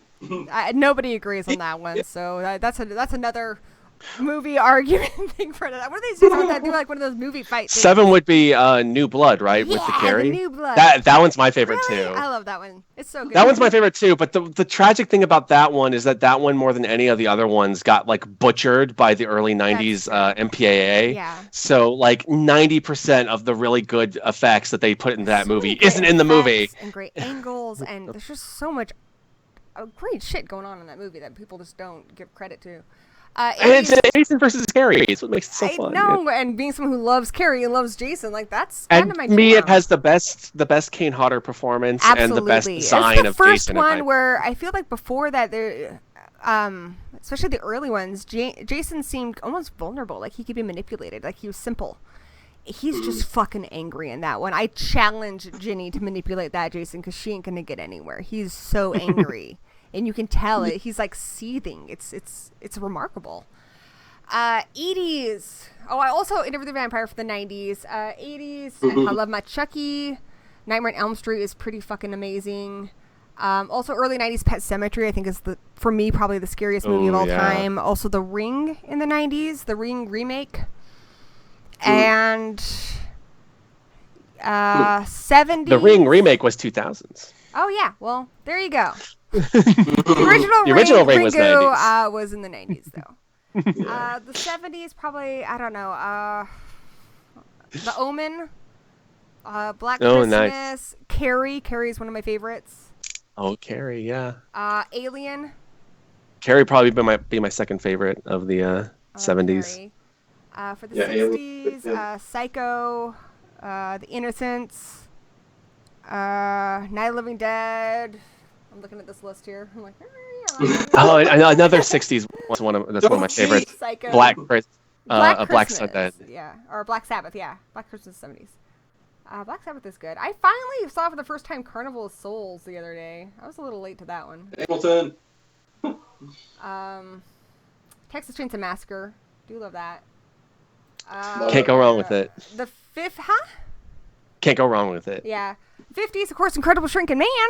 If you haven't seen that shit, it's amazing. That's like one I'd like to see them remake. I mean, they did such great shit with that one when it came out, but we have the technology to really do an awesome Incredible Shrinking Man movie. Like, stop fucking with my Suspiria and my Flatliners. I don't care what you did to Flatliners. I don't really like the original.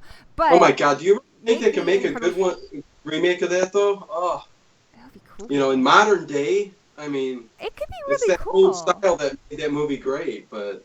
Yeah, but whatever. that's the thing. I mean, if we used don't do it lazy. Use as many practical effects as you can, but use the CGI to clean it up. Like Blade 2 may not be the best movie ever, but the effects in that are pretty spot on. It's because it's a great combination of practical effects and CGI, just like Jurassic Park. The ones that really do a great job, it's a combination of the two, to where it looks tactile, looks like you can touch it, but it also has a sense of like majesty and mystery to it.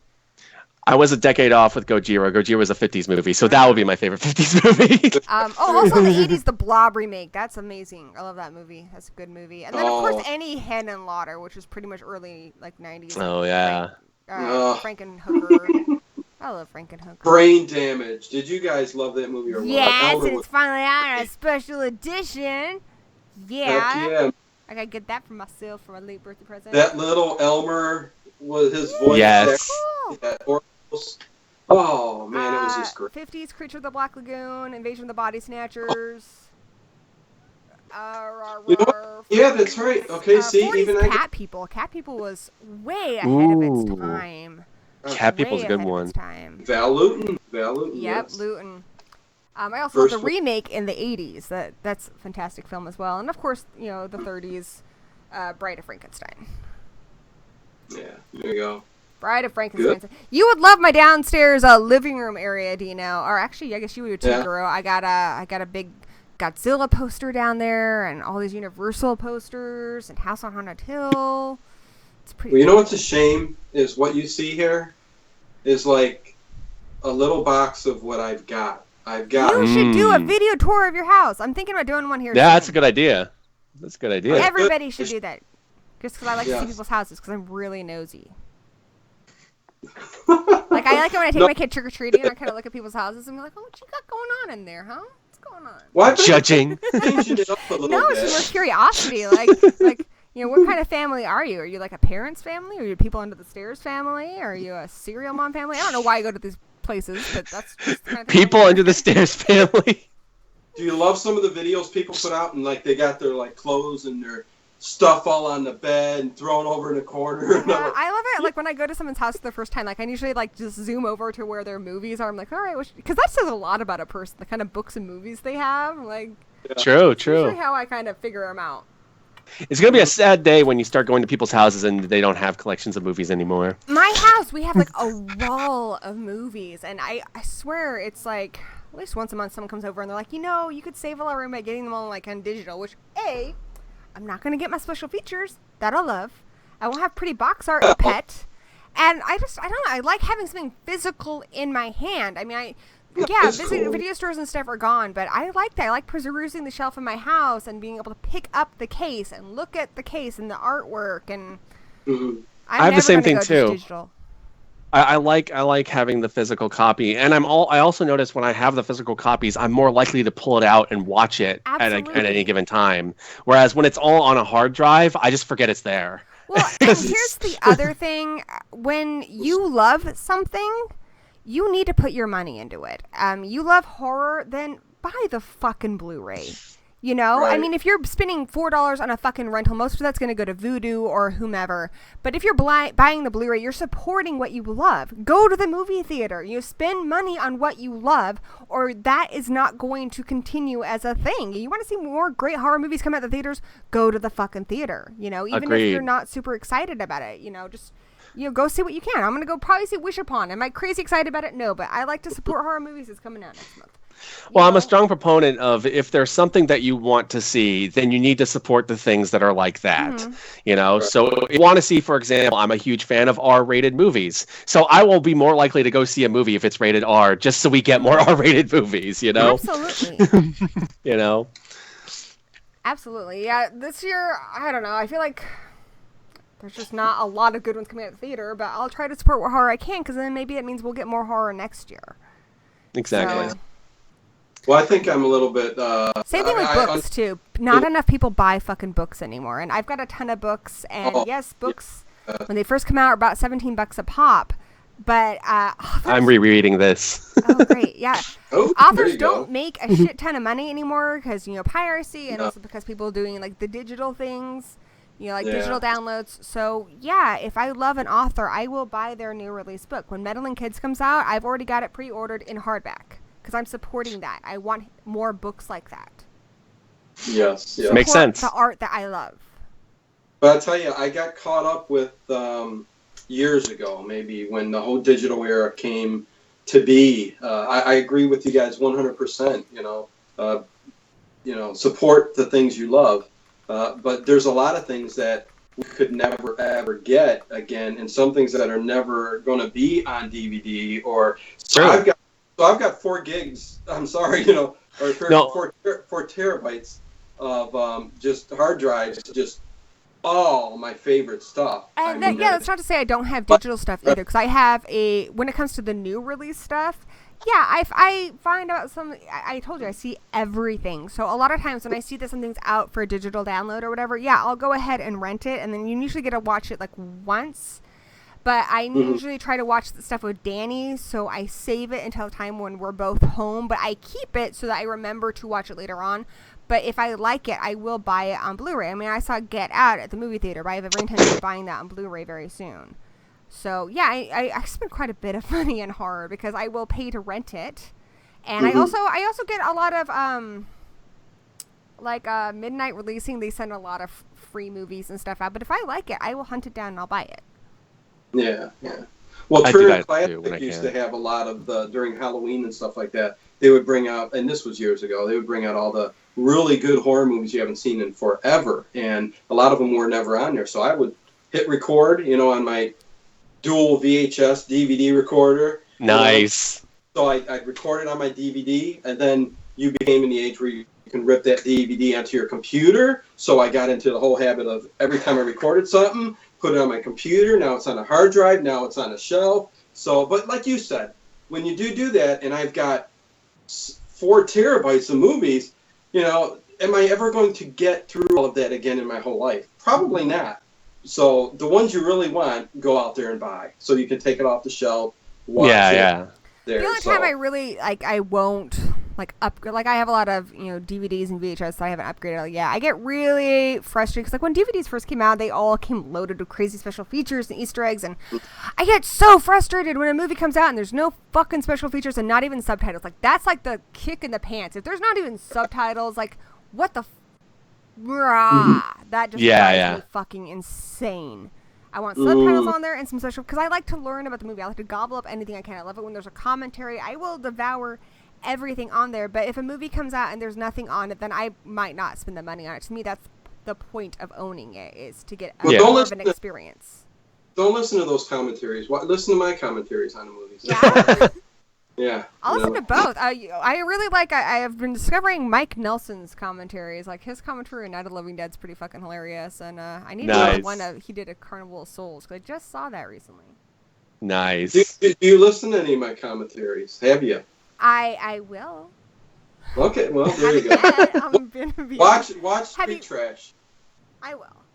You Street gotta Trash. join me for a commentary sometime. Oh, this is a little off topic, but I did just hear about something. I don't know if they contacted you as well, but there's a thing called Rift TV, and they are making it to where you can legally do commentary on movies, which is something, I know I do a lot. I know you do a lot, Dino. But essentially somebody needs to have, they just need to have the Netflix streaming account. There's a few other ones that they can use, but I feel like a lot of people have Netflix streaming. And you go onto Rift TV and you log in, and you can also stream that to your YouTube. It just won't show the movie, but they can watch the movie along with you on Rift TV. They can comment, all that crap. They have a partnership program where you can earn money from it. And they also have a timer, so you can also stream it to your YouTube. And even though they're not actually watching the movie on YouTube, they can see exactly where you are at in the film.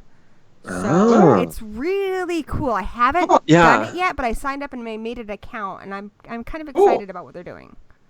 Yeah. I got an email by those people, and I haven't really responded because I wasn't quite sure what was going on with that yet. So yeah, I'm checking it out. It looks pretty cool. I want to maybe play with it just on Rift TV first, and then if I like it, I might try syncing it up and maybe doing my commentaries that way, because there's a lot of good stuff on Netflix, and I think a lot of people have Netflix streaming. So I think that's what I originally started the channel wanting to do, was stuff like that, because I love Mystery Science Theater. My son does too, and if he's watching movies he doesn't like, he'll be like, Mom, can you Mystery Science Theater it? Yeah. Well, I'm very tame to what my commentaries are. I'm keeping a little toned down here.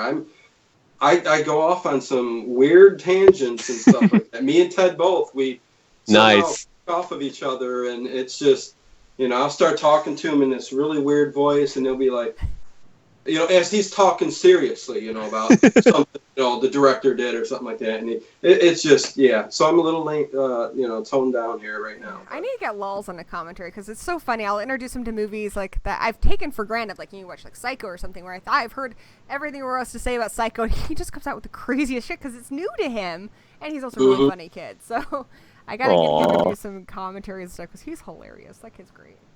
I'm a little partial. That's what I like listening to most. I'm sorry, you were going to do something else. No. That's what I really like watching and listening to on YouTube. Is I really go to a lot of the live streams when they come on. Just because that's why you see me here a lot more with all of the. I like the live streams because I feel like that's how you can kind of get to know people as people. Like a lot of people I watched their shows before. And like, Jack is one person who I watched his show, but I didn't actually get to know him or become, I would consider friends with him until I started watching his streams. Well, same here. I mean, I put the iPad right in front of me, my headphones in right at bedtime, I click to see who's live, and usually it's, I know, you're usually Saturdays, Count is, I think Sundays and Thursdays. Sundays and Thursdays. Yep. This should be like a little horror YouTube TV guide, so that when your shows come on. No, if somebody's doing a live stream, I usually catch it, and they have fun, so it's kind of cool. Yeah, it's great. Like a lot of people, like another one's like Spooky Astronauts. I consider her to be a very good friend now, and I wouldn't have had that if we didn't live stream regularly. All of the girls and ghouls say that, like, we tight, we tight. Yeah, it's cool. And I know that Guru, you did You usually sit in with Count with. Yeah. When I can sometimes. Yeah. Sometimes I'm working on stuff. Right. So I can't. It's hard to balance the streaming with like doing videos, and that's what I find. I'm sure you guys can relate to this. Like this whole week, the reason there's not a new video is because we put a lot of editing into just adding in jokes, adding in random shit into our movie reviews more so than anything. I think they're the hardest for us to edit, and so Dan's doing Colossal, I'm doing Alien Covenant. It's taken me the whole fucking week. And then what's frustrating is you put it up, and then they don't get as many views as, say, like a reaction that took me an hour to edit and no time to film. Or you can never quite predict what it's going to be. Yeah. You know? My easiest videos, occasionally I'll do a news video where I don't even film myself. Like, I'll be doing it, like, with crazy hair in my pajamas. No pants. I'm just recording news. And I throw in some pictures. And I think our most popular videos when I did about Charmed, that took me like 2 hours in total. And it's like, I slaved over my Sadako versus Kiyako review. Slaved. Oh, I kind of goofed on the It trailer because 1 million came out in one day. Okay, so I said, you know what? Let's just have a little bit of fun with it and kind of make fun. So me and Ted just sat there. It's unlisted right now. I should put it back up because I got such shit for it. I'm just taking it down. But we just watched the trailer. We didn't say nothing really. I did put some kind of things up there, and then we got up and walked away for about a minute. It was like 60 seconds. Then you start talking in the background, and we come back, and then we start talking about it. But people gave us shit about it, and I'm like, oh, whatever. I wanted to do something different, but oh well. They didn't get it, I guess. So, that's for sure. Back to our horror decade discussion. What are your guys' predictions for the next decade of horror? I mean, I feel like horror history repeats itself, and what are you guys predicting we're gonna be seeing more of in the next 10 years? I think we tend to have this cycle of these kind of more suspense-driven movies, and then we go back to like. We end up having these suspense movies, and then it goes to gore, and then it goes back to suspense, and it goes back to gore. So I feel like we've got a gore trend come back at some point. I don't know when. Right now we're in the suspense thing. We've been in the suspense thing ever since Insidious came out, and it did gangbusters. There's been multiple copycats. Yeah, I don't like it. I hope with the whole Universal thing, even though I know I'm going to be let down and stuff, I hope that's kind of going to lead us to more monster movies again. Monster movies. And they've been talking about Creature of the Black Lagoon remake, which yes. I love that movie. That movie is way ahead of its time, but that is one I would be curious to see a good remake of. That is probably the other thing we're going to see a lot of is the expanded universe, monster cinematic universes, because we have one right now with King Kong and Godzilla, and we're going to have the Universal monsters, and it's only a matter of time before someone sits down and says, let's do this with Freddy and Jason. You just know it's going to happen. You know? Let's hope, man. I would really... Speaking of monster universes, I want like kind of what they're doing with Mortal Kombat, but I want like a horror movie fighting game. So either they can keep expanding or just make me a horror movie fighting game. Someone made a bootleg one. There is, I've seen that. That is really fun, but I'd like one of the quality of like Mortal Kombat. Oh my god, that'd be great! Like when they put Jason in, it was awesome in that one game. I also kind of wish, like, I don't have the fucking time for that shit. I mean, it takes long enough for me to edit stuff as it is, but I love a Death Battle, but they never do horror ever. Like I want someone to do a Death Battle where they do the research and it's horror. That'd be great. Mm-hmm. Someone do that. Someone who has time to do that. Doesn't make a billion other videos. Someone did a really cool YouTube video with all of the characters: Pinhead, Jason, Freddy, all of them fighting Freddy. I don't know if you've seen that before or not. I don't know if I've seen that one. It's really, really cool. Pinhead's kind of the leader and comes in at the end, but Freddy starts kicking everybody's ass, and it's like, nice. This is well done. I mean, they're all costumed very well. I think our next Horror Addicts live stream will do like a who will win, and we'll just use our knowledge to see who would win in battles versus different characters. I think Jay will be on that one. I gotta find somebody else, but it'll be fun. Yeah, that'll be fun. Let's see, predictions for the next of horror. I mean, right now I feel like we're getting a big 70s resurgence with synth scores, practical effects. Those two things seem to be really big as far as bringing that back mixture right now. of a mixture of 80s and 70s stuff. Yeah, Because we've had like this also, last few a years, lot we've of had a whole those bunch of John stars, Carpenter-esque like films. Barbara Crampton. I swear she does like 5 movies a year. She does. Dee Wallace is coming back in a lot of movies. A lot of the people who are big stars in horror during those time periods are coming back in a lot of movies right now. I also see kind of a lot of the plot lines we got in the 70s, 80s, you know, movies like Beyond the Gates, a lot of throwback movies. Mm-hmm. So that seems to be The Void. pretty big right now. I haven't seen The Void yet. You know, I'll watch it tonight. You need to watch The Void. Will I like it? I think you'll like it. Yeah? Alrighty. Do you like John Carpenter? Then you'll like it. Everybody keeps saying that's a good one, but... Yeah. If you like old school 80s style effects. From what I've seen between our 2 reviews, we pretty much agree on everything, especially Hanenlotter. You and Jack are bigger Rob Zombie fans than me, and apparently you don't like the remake of I Spit in Your Grave. Beyond that, we Jack hates it more than I do, so get into that conversation with him. But then again, I'm also kind of mad at you guys, and God, I know Don personally, so hopefully he doesn't ever watch this, but I finally watched Motivational Growth, and I fucking hated that movie. So oh my God, that would be so good. It's so pretentious. But yeah, I was hoping he'd be at Crypticon because I know him. I'd never watched his movie before, but I was gonna have him sign it, but he like completely bailed and didn't show up.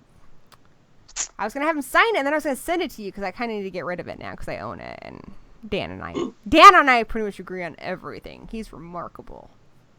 It's crazy. He's the only other person who likes the movie Hellions. That's hard to find. That's a catch right there. Nice. Yeah. Funny. King Kong. What about you, Dino? Do you have any predictions? I know you don't watch a lot of the modern movies, but I mean, there's a monster universe coming in. Do you think we're going to see maybe... I'm sorry. Yeah, what? I mean, I'm going to guess that, I hope that more monsters, maybe some original type characters to some movies come out. I would like new monsters. That's a fantastic idea. Yeah, I mean, when I'm trying to think, other than, animals, I mean, those are real life creatures, somebody needs to come out with a new monster. I mean, and if they're bringing back the Universal, thing. That's kind of another question I had is, what is your guys' wish list? Like, what do you want to see? And you kind of answered that, Dino. What I want to see, this is what I want. This is my wish list. One, I want some good fucking witch movies. I am really fucking tired of the fucking bigoted shit that comes out now. Because I swear to God, witches are like, they're like wolves in the fucking fairy tale. It's like the last thing we're allowed to really like shit on. Well, I'm probably saying this too. I don't know. I'm not saying this. That's Jack. But yeah, witches. It's like they're real life people who practice witchcraft and who are Wiccan and such. And I would like to see just more regular characters in movies. It doesn't even have to be horror movies where it's a way of life, not necessarily the plot of a movie. And I also hate how witchcraft and Satanism get mixed up all the time when they're two completely different things. Mm-hmm. They're both portrayed horribly wrong in movies. So I think just a little more fucking research, because you wouldn't make a movie where the main characters were Jewish and not do some research about Judaism. So stop making movies about witchcraft and not doing research on witchcraft. I'm not saying we're all like nice and happy people, but do your fucking research. Know what you're talking about before you make a movie. Show. I would love to see that. I would also like to see better written female characters, especially mothers.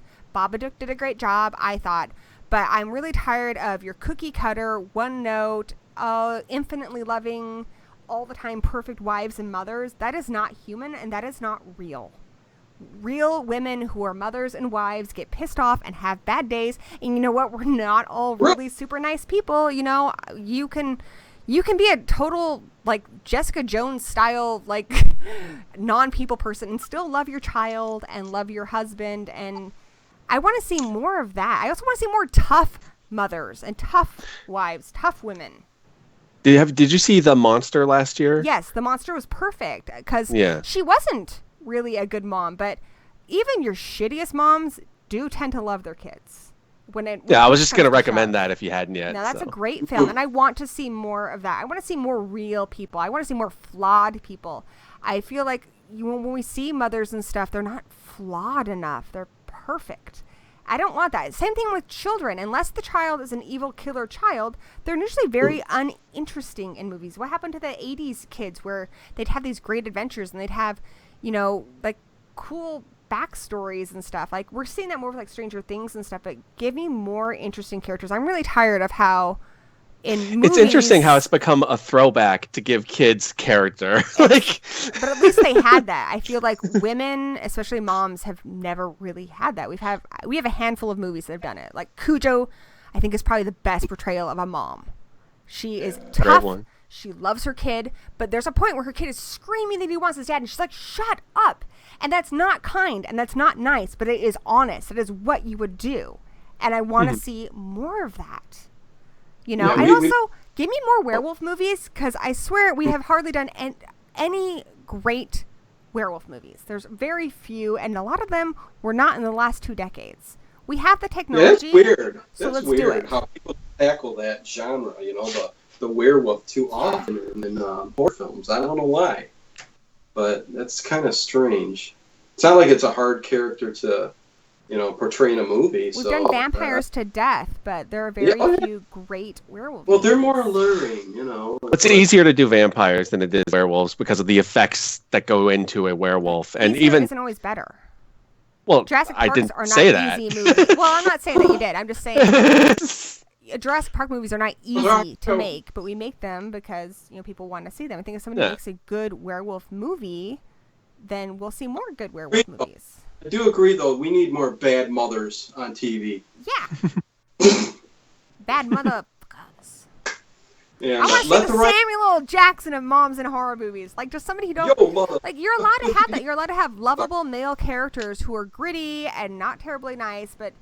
you would never see a mom character like that, or a wife character, or, it's just not like Batcave. Andrea just mentioned Ginger Snaps. I love that because that movie, it showed that, yes, teenage girls, just like teenage boys, can be dark and a little depraved and angry as fuck and still be girls. Like, well, Trauma's coming out with Attack of the Killer Tampons, I think. Yeah, I don't know. No, not really. I don't know.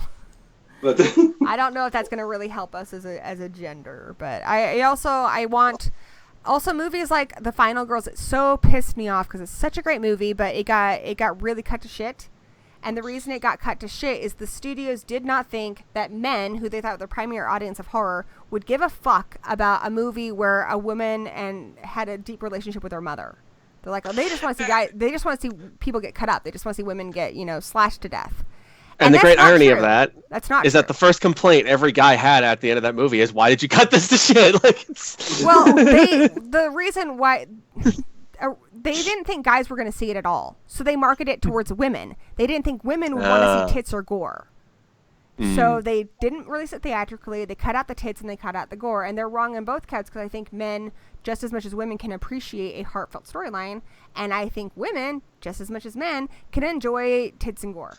And well, even so, like, you could have replaced the tits with dongs and just. You could have both. I don't mind titties in a movie. I expect it in a slasher film. I consider that part of the genre, and I can handle boobs. Believe it or not, I see them every day, so it's not going to turn me off of a movie. So yeah, especially a lot of it didn't really bother me, and I don't mind when there's not any nudity in a movie either, as long as it's done right. But the part where they're building up for the big strip scene and they don't show her boobs, I was like, come on. Really? Yeah. That just... Especially since it had billed itself as such a throwback. Jason Hamilton, I'm sick and tired of these motherfucking kids picking on my motherfucking son. Oh, man. Oh, yeah, Pamela Voorhees is my hero. She fucking rocks, dude. That's part of the reason why I love Jason, too. It's just a kid who really loved his mom. Mm-hmm. It's awesome. Yeah, poor guy.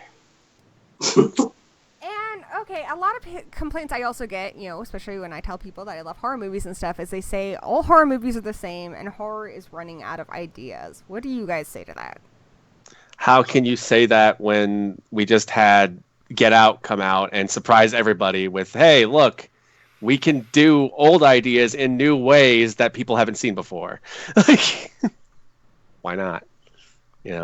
I think there's just an infinite number of storylines and ideas out there. It's just, they keep going back to the same old stuff. I mean, other than, I guess, couple of the newer things, like you said, Get Out and stuff like that. Really, I just see them rehashing the same old thing all the time.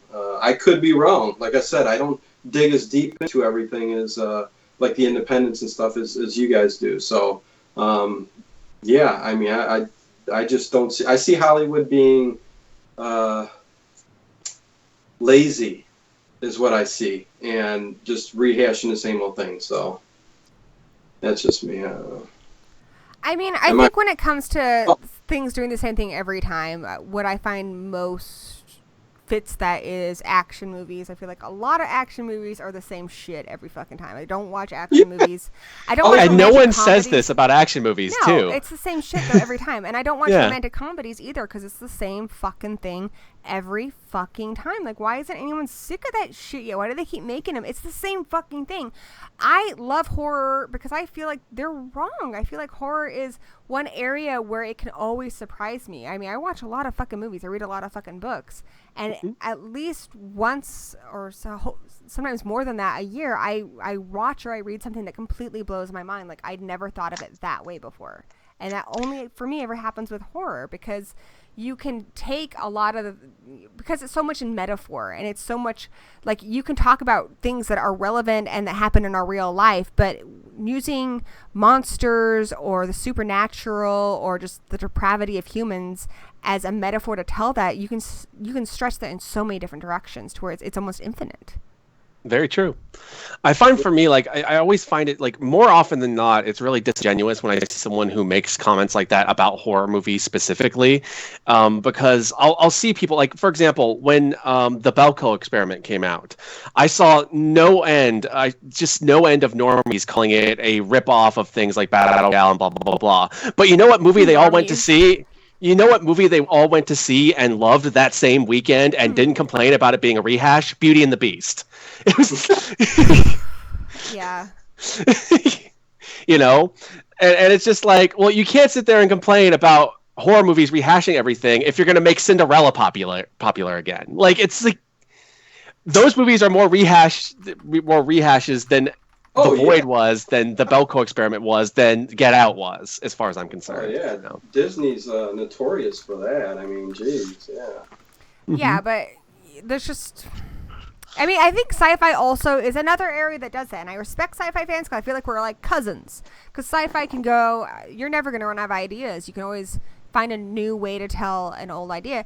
Just for me, what I love about horror is once things get too out of my reality, I find it hard to relate to, even if it is on some way a parable or a metaphor. And sci-fi and fantasy go a little too far out of my realm to where I can't connect with it. So horror is that way of mixing the fantasy and the reality, and I think that gives us so many, like, possibilities that are exciting. And there's so many stories I want to see told that haven't been told yet, so I don't feel like we are running out of ideas. I want to see more expansion on things. Like, a lot of times I'll see a movie and I'll be like, oh, that's such a cool idea. Somebody else take that and go a little further with it. You know, those are cases where I don't mind seeing something that's kind of similar to something else I enjoyed if they push it even further or they turn it in a new way. Rock on. Yes. We kind of answered this before, but I wanted to ask, like, are you guys afraid about remakes or reboots? You know, actually, you know what? Screw it. I already asked. I was going to ask if you guys were worried about them killing the genre, but, you know, we talked about that. That was in the past. We had that conversation. That was years ago when we were young kids and we didn't know what we were in for.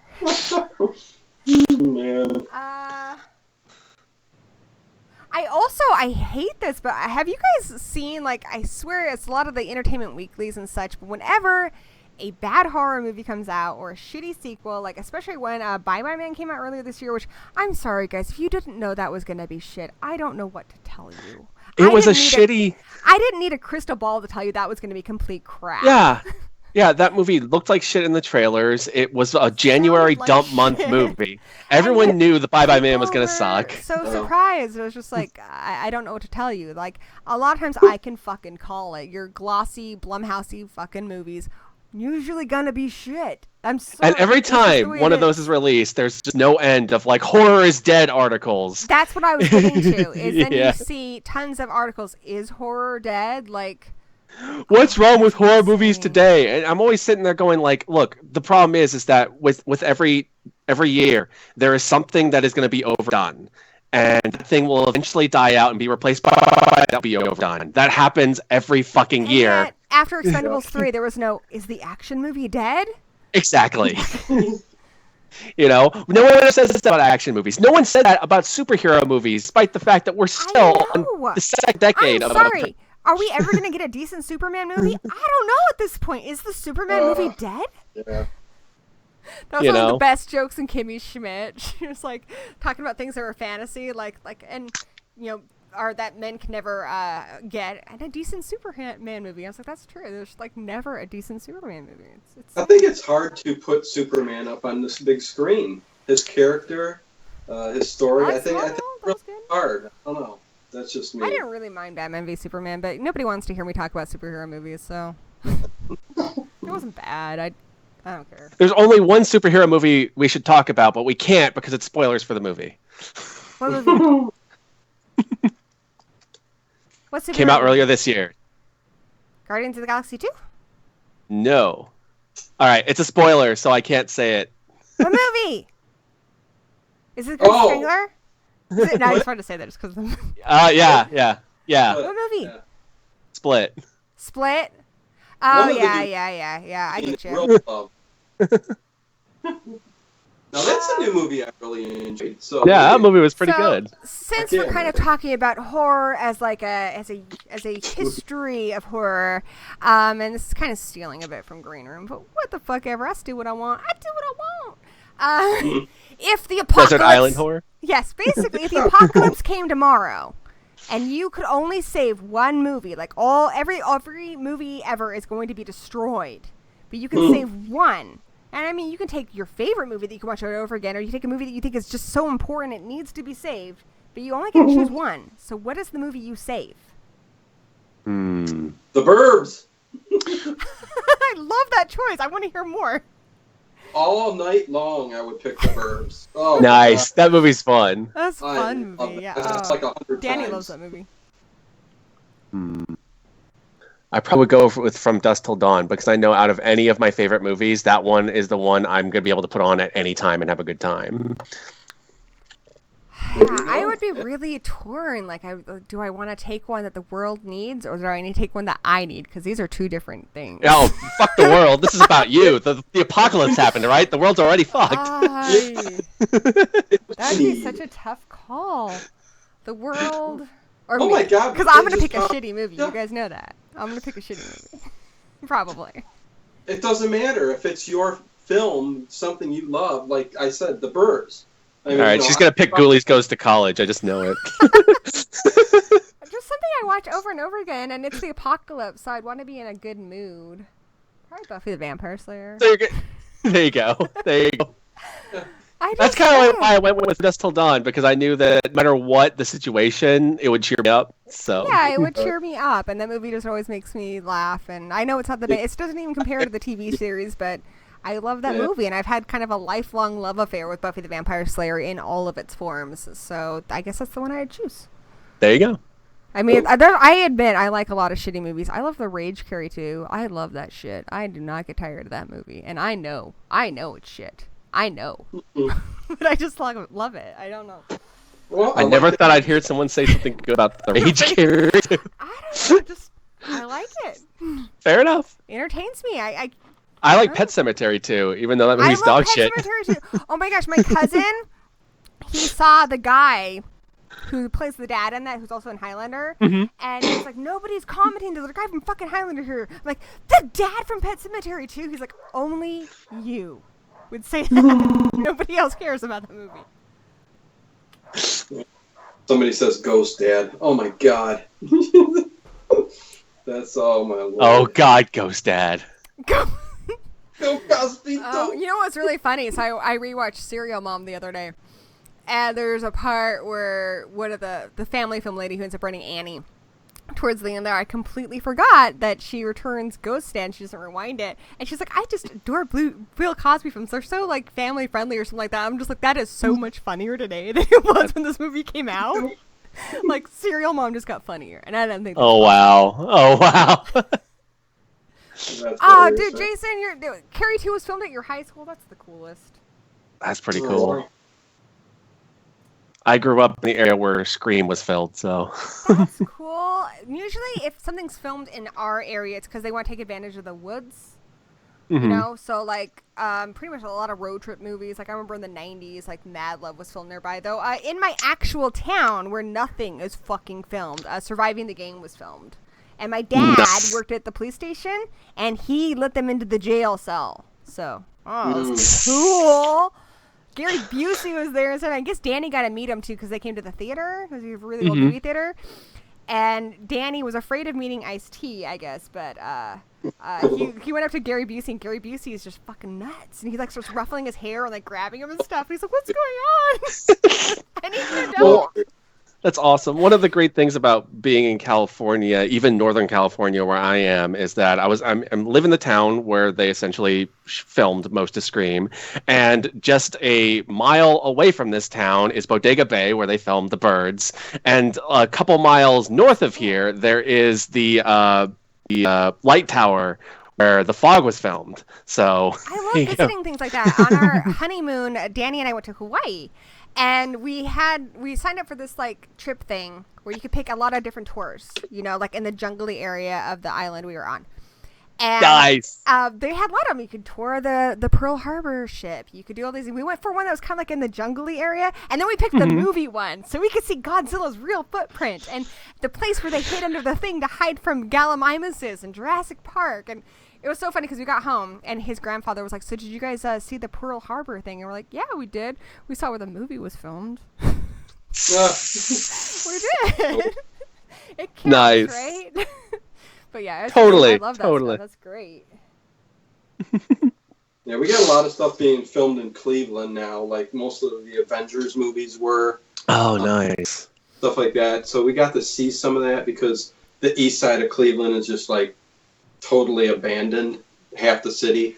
So, not that Cleveland's bad. Is it true that Cleveland rocks? Cleveland's actually a really cool town. We've got a lot of cool but shit. Cleveland's here. a really cool town. Does not make a good song. No, I don't like the song either. I mean, I really don't. But the east side's totally. I mean, it's like separate. It's like a ghost town. It's like, whoa, man, do not drive through there, and it's dangerous. Wow. But that's where they film all the pictures now. They're coming here getting it cheap. Oh, okay. Doing it almost for nothing.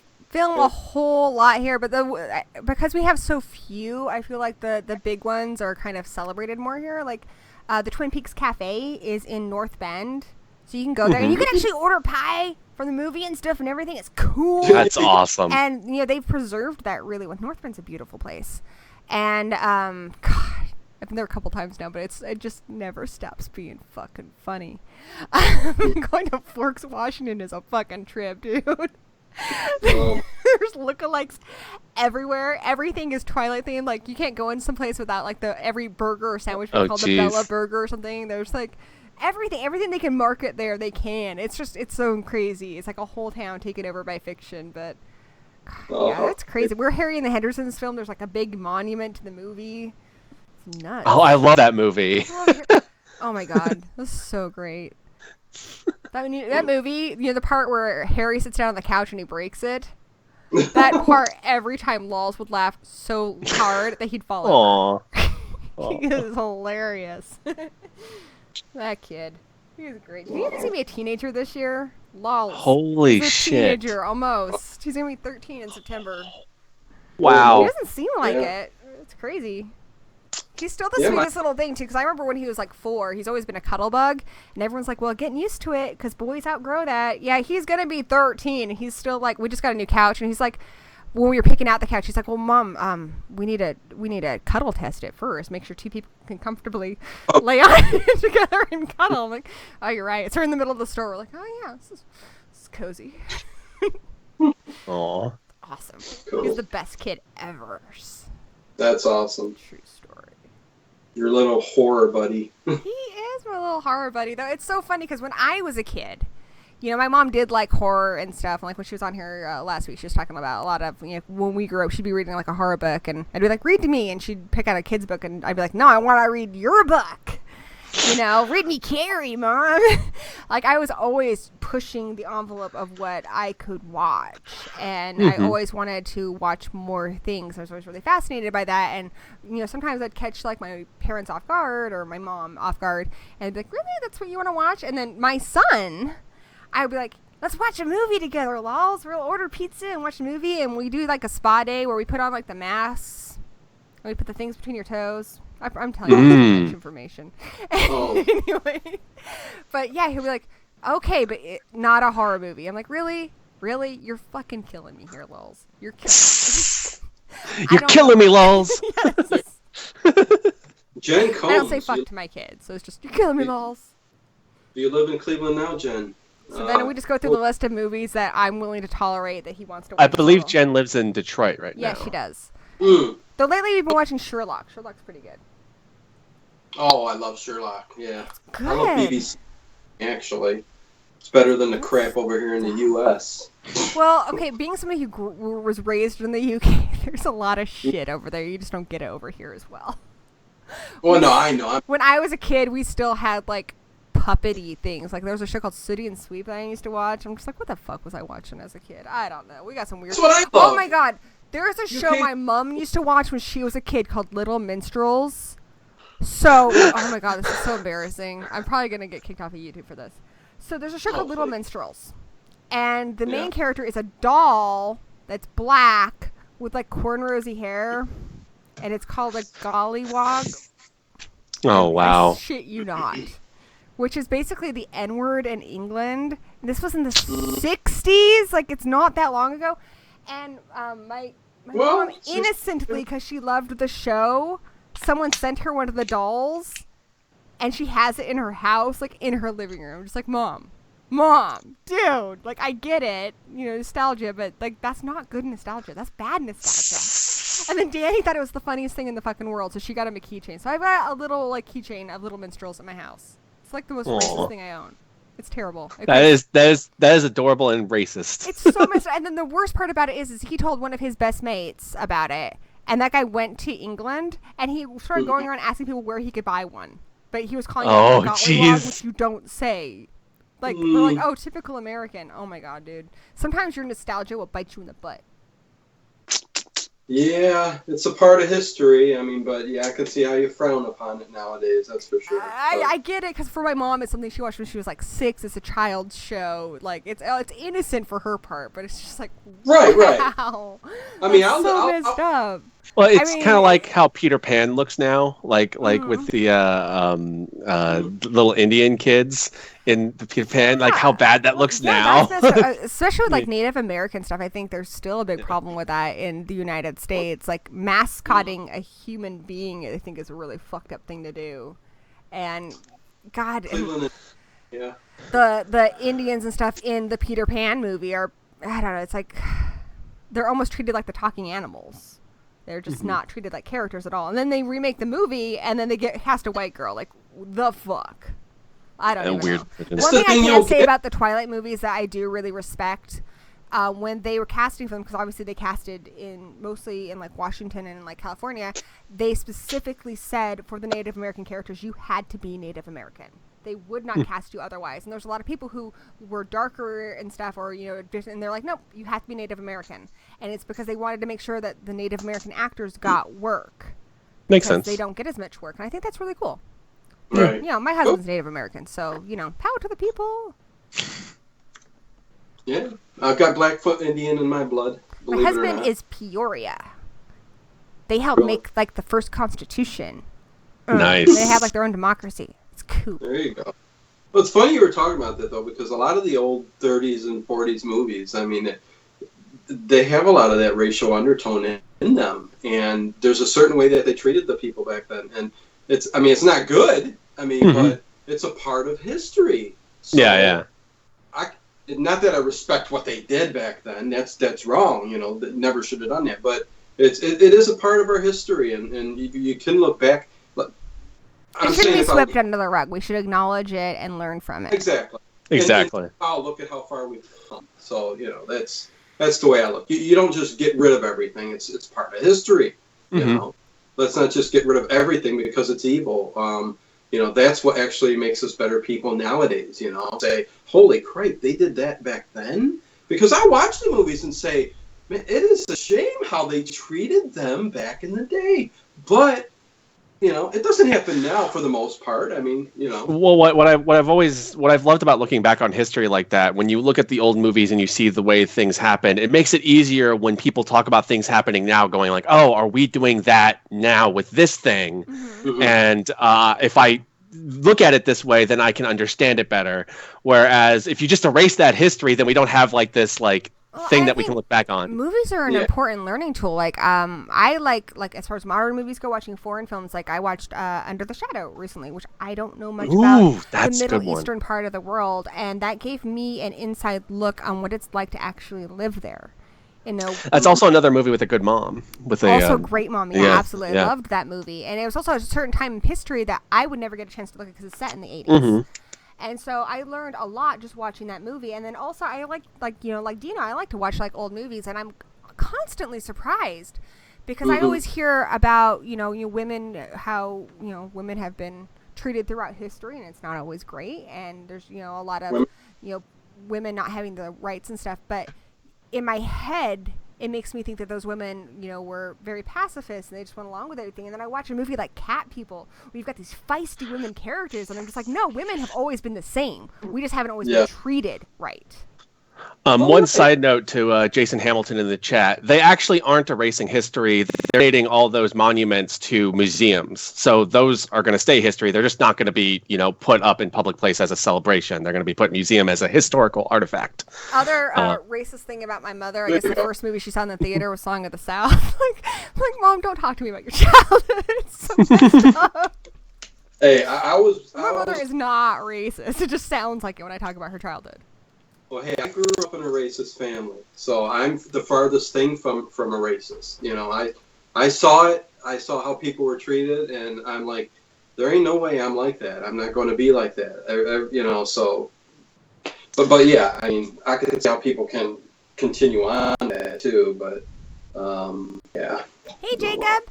Yeah, I think having the movies there is important because, like I said, I learned from also the fact that a lot of those 40s movies where I see these cool female characters, like a lot of them were written by men. So I also understand by watching those movies that even though the climate of the world was not favorable towards women at the time, not everybody was like that. There were still cool men out there who respected women and, who were writing these brilliant characters for us. Like Alice, like I said, in Cat People, she's fantastic.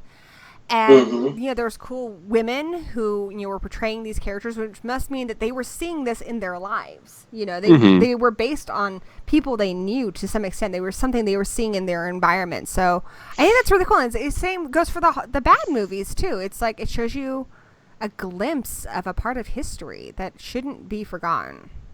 Right.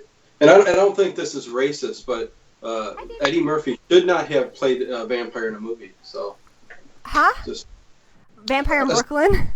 Yeah. I don't know. That movie's funny, but I wouldn't say it's a good movie.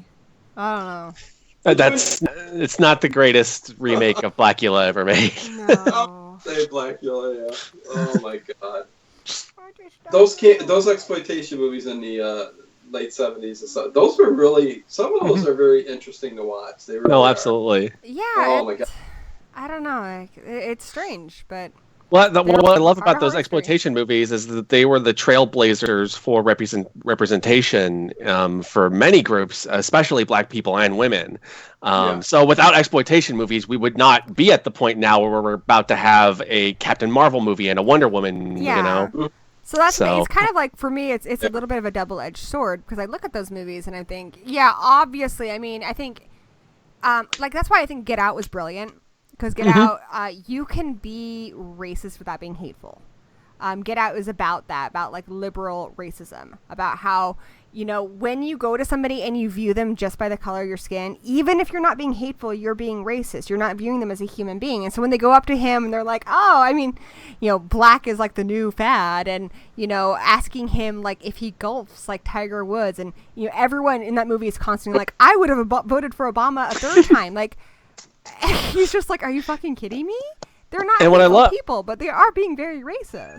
What's great about that movie is that's a great movie to talk about some of the things we were talking about earlier. Is that movie takes some really, really old ideas, like 1950s movies ideas. It's got like Stepford Wives in it, Invasion of the Body Snatchers, and it takes ideas from that and managed to update it in a way that we've never seen before. Yeah, you know, so good, and it still was maybe I should watch creepy, that. But also really funny.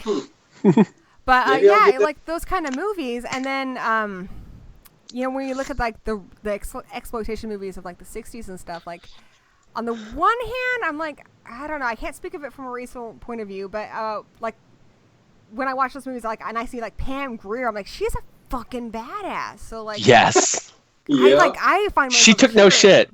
No, she's such a badass. She's like, I don't know, awesome female actress. Well, she portrayed a lot of awesome, badass female characters. I guess that's a better way of putting it. I mean, obviously she's a female actress.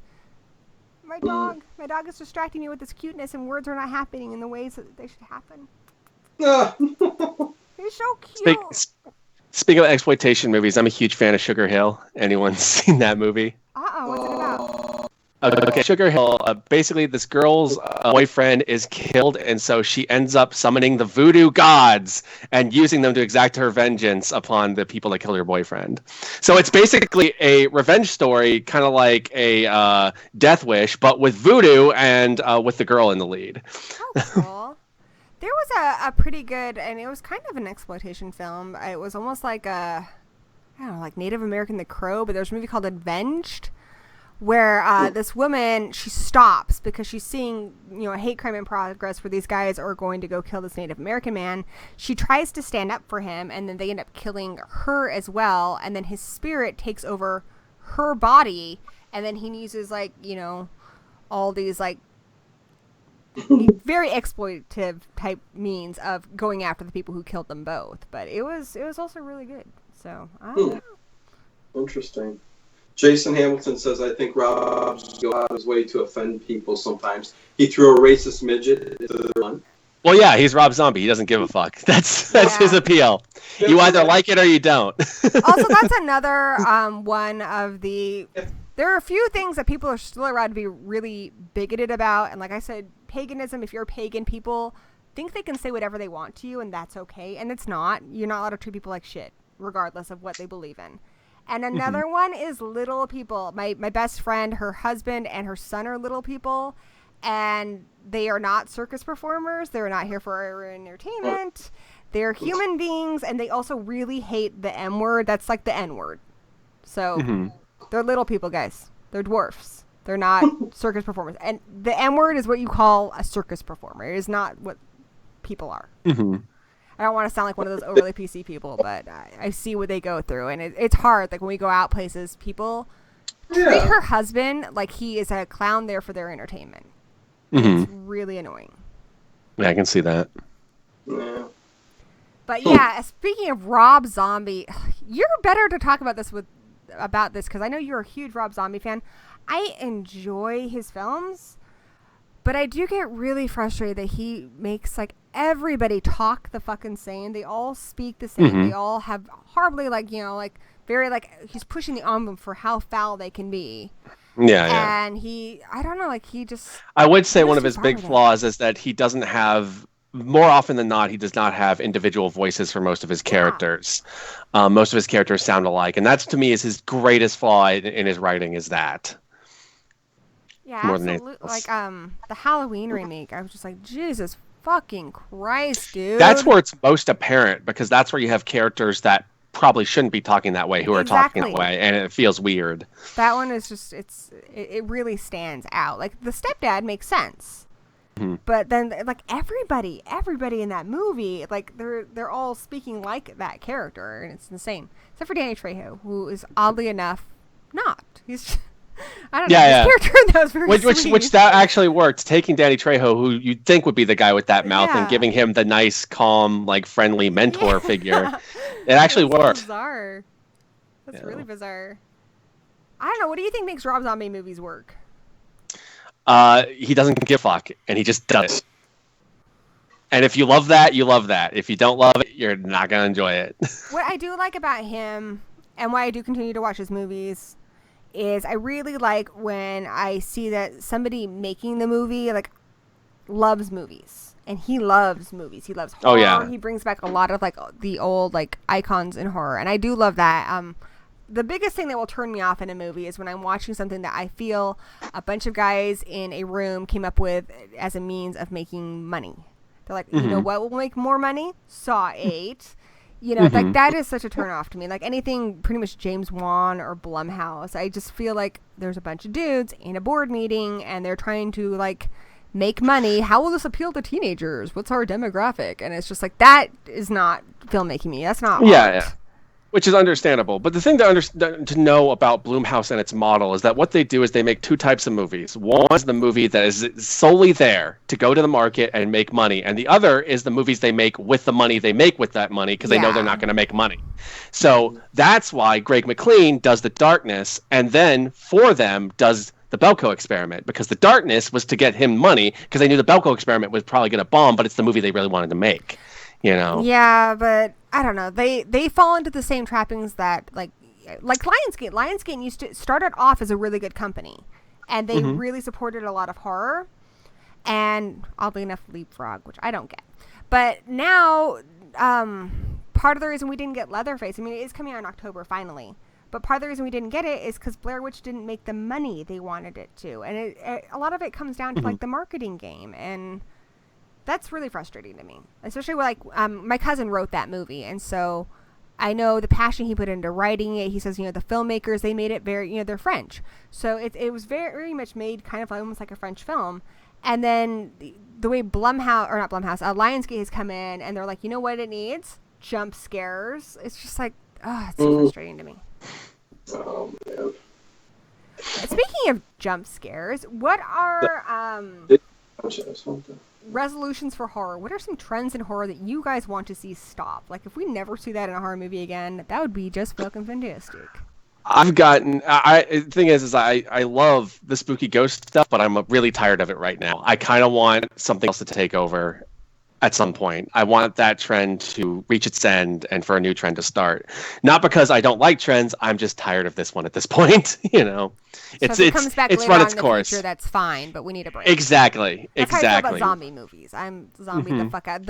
I always get surprised because then when I'm like, no more, then like Scout's Guide to the Zombie Apocalypse comes out. I'm like, oh, Scout's Guide or Train to Busan shows up and just blows you away. It's like, God damn it. It's like, I feel like that happens to me. Al Pacino in The Godfather 3. I'm like, they keep dragging me back in. Yeah, the moment I get tired of zombies, something comes out and I'm like, God damn it, this was great.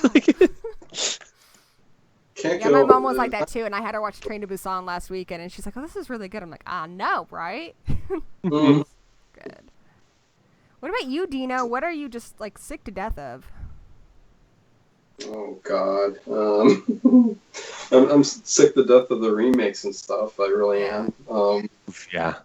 I don't like the gore stuff. I'm totally sick to death of that. I hate to say it, Josh, but I mean, Hey, fair enough.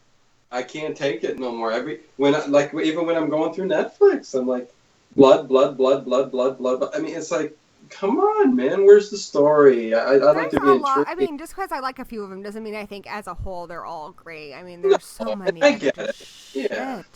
I do think if you want something that's not too gory, it is for adults. It is very smart, and it does take a lot from old films. Definitely check out Get Out. I think you might enjoy that one. Yeah. Everybody keeps talking it to death, so I will check it out.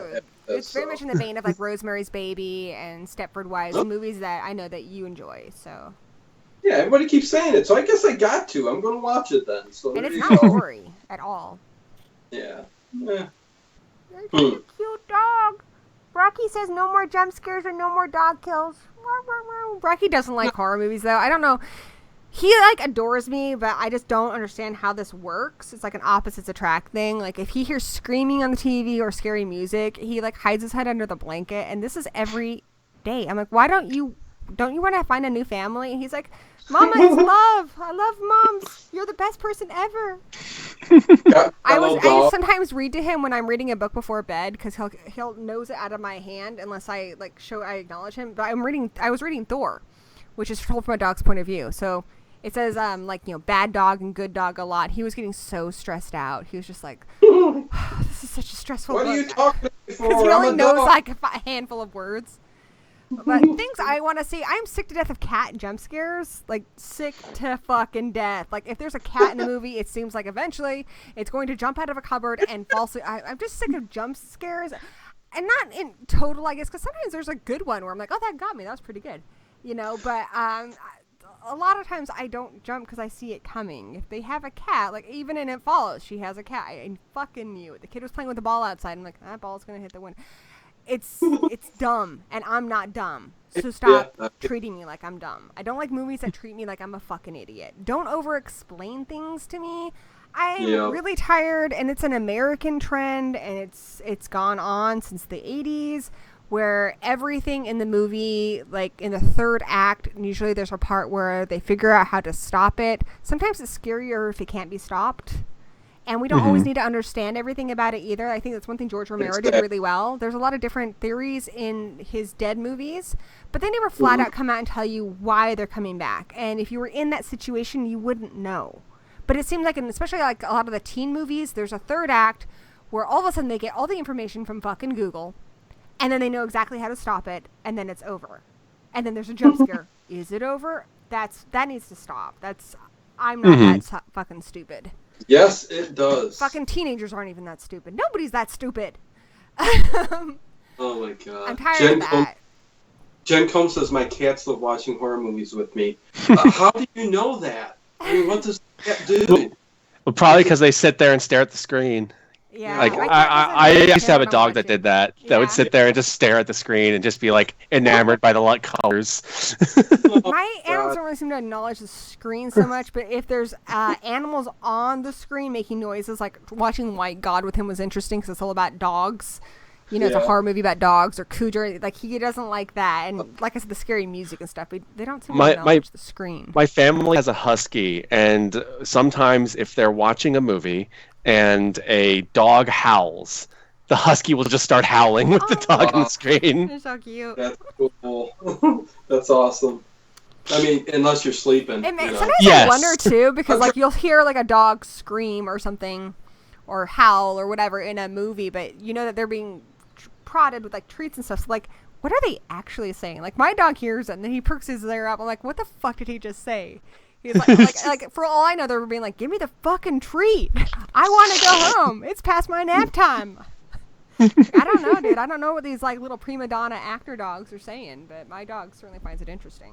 Rom, rom, rom, rom, rom, rom, rom, cute face. Let's see what else needs to stop. I'll tell you what I'd love to start. I think one more thing is color correction, and I say that with a grain of salt because sometimes it's done really well. Like Green Room, they made everything green. I get it; it's called Green Room, but just because we can color correct doesn't mean we need to overly color correct everything. Like The Ring is very blue, and it works in that movie. But I watch a lot of movies where I don't see what it's adding to the story. Like especially if you watch like a lot of Michael Bay type movies, everything's blue and orange. Like. Sometimes I think a lot of movies are overly color corrected and it does nothing to further the story. That's annoying. Mm-hmm. Yeah. Dino, you say something. Well, I tell you what I'd love to start. I would love for a studio to come out and just make movies that are like from the 80s, like those cheesy, campy horror comedy type movies with the bad acting. And so I would love for a company Midnight Releasing and Broken Glass do a lot of those. And I think they'd make a killing. I really think they would. They don't make any money. Well, if you have a company come out... You need somebody with money. Like William Castle's son did that in the 90s with Dark Castle. He's the son of William Castle, and he's remaking a lot of his dad's movies. I think if somebody did that, somebody with money, that'd be kind of cool. don't know. Well, even the color to the film and that 80s look to the film itself. Yeah, I'm also really tired of the overly glossy, big budget look of movies. I like my movies to look a little grittier than that. I'm not saying necessarily found footage, gritty, but I don't like things overly polished. Everyone has perfect makeup and stuff. To me, that's very unrealistic. Yeah. It's one of those things that will take me out. No more blood hitting the screen, people.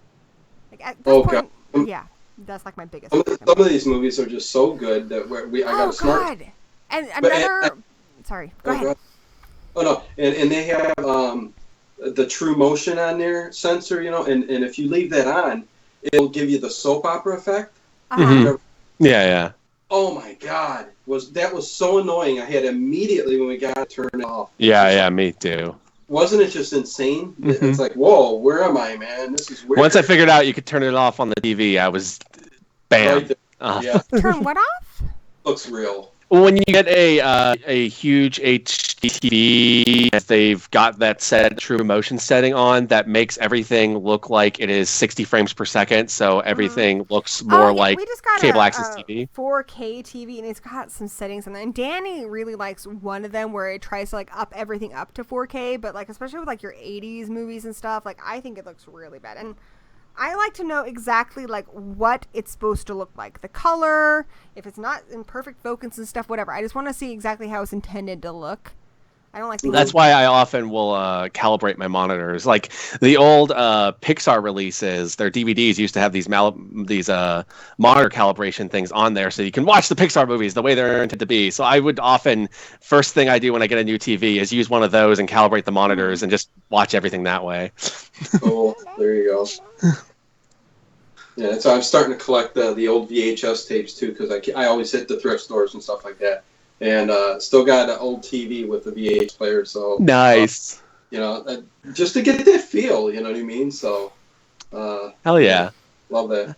I also want to see, as far as my adding to my wish list, I want to see more female filmmakers and such. I mean, we're getting some really good ones, and I want that to continue. I want to see, as far as YouTube, I'd like to see more female YouTubers. Because you should check out Raw. That one's done by a woman. That's awesome. Mm-hmm. Absolutely. Sisters are doing it for themselves. Yeah. God, what was another one I really hate, and I don't understand this, because in horror movies, there's always a lot of talk about distance, like they have to get to the house, they have to get here. Usually they have to try to get to someplace safe, and I don't fucking stand why, because it's basic fucking grammar, but they're always like, we need to go... I don't know. They're always mixing it further and farther, which is really annoying. And it happens in every fucking horror movie. It's annoying as fuck.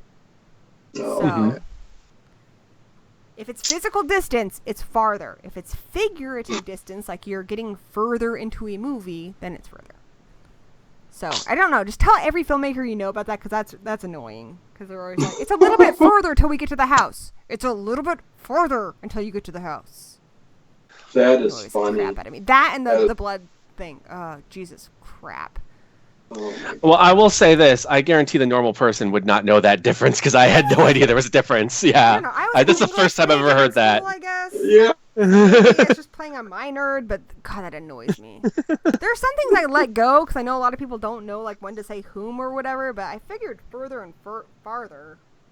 That annoys me. I don't even know when we're supposed to use whom, so... Well, you guys don't want a grammar lesson, so we're not going to talk about that because it's boring. You know what really annoyed me is, what didn't annoy me, but a big thing in the 80s about the older films is the teenagers, high schoolers. They're 40 years old. Does that still happen in some of the newer stuff? Yeah, it still happens sometimes, though more often than not, with the good movies, I've noticed they've cast people that are 18. They're just on the cusp, so they can still do adult things if they need to, but they look young enough to where they still pass as teenager. They're able to do more with their work contracts and stuff too. Before, it used to be a lot harder to have them work for what they needed. But it's so strange because Matthew Lillard, he was in teen movies when I was a teenager in the 90s. And so I have always thought of him as being my age, my people. I just met him at Crypticon 2 weeks ago, and he's 51. He's a few years younger than my mother. Dang. That's just weird. That's just weird. Wow. He's old enough to be my dad. Holy Moses. It's hard to think of him as anything other than a teenager since I grew up with all those movies. That's so bizarre. Jeez. No. I got doggy fur in my nose. Uh-oh. Doggy fur. Speaking of dogs, one thing I know that bothers a lot of because a lot of people have their lines, and I understand that. I have a really hard time seeing like kids die in movies and such. Like that's hard for me. But I know a lot of people who will not watch a movie if the dog dies in it. What do you guys think of that?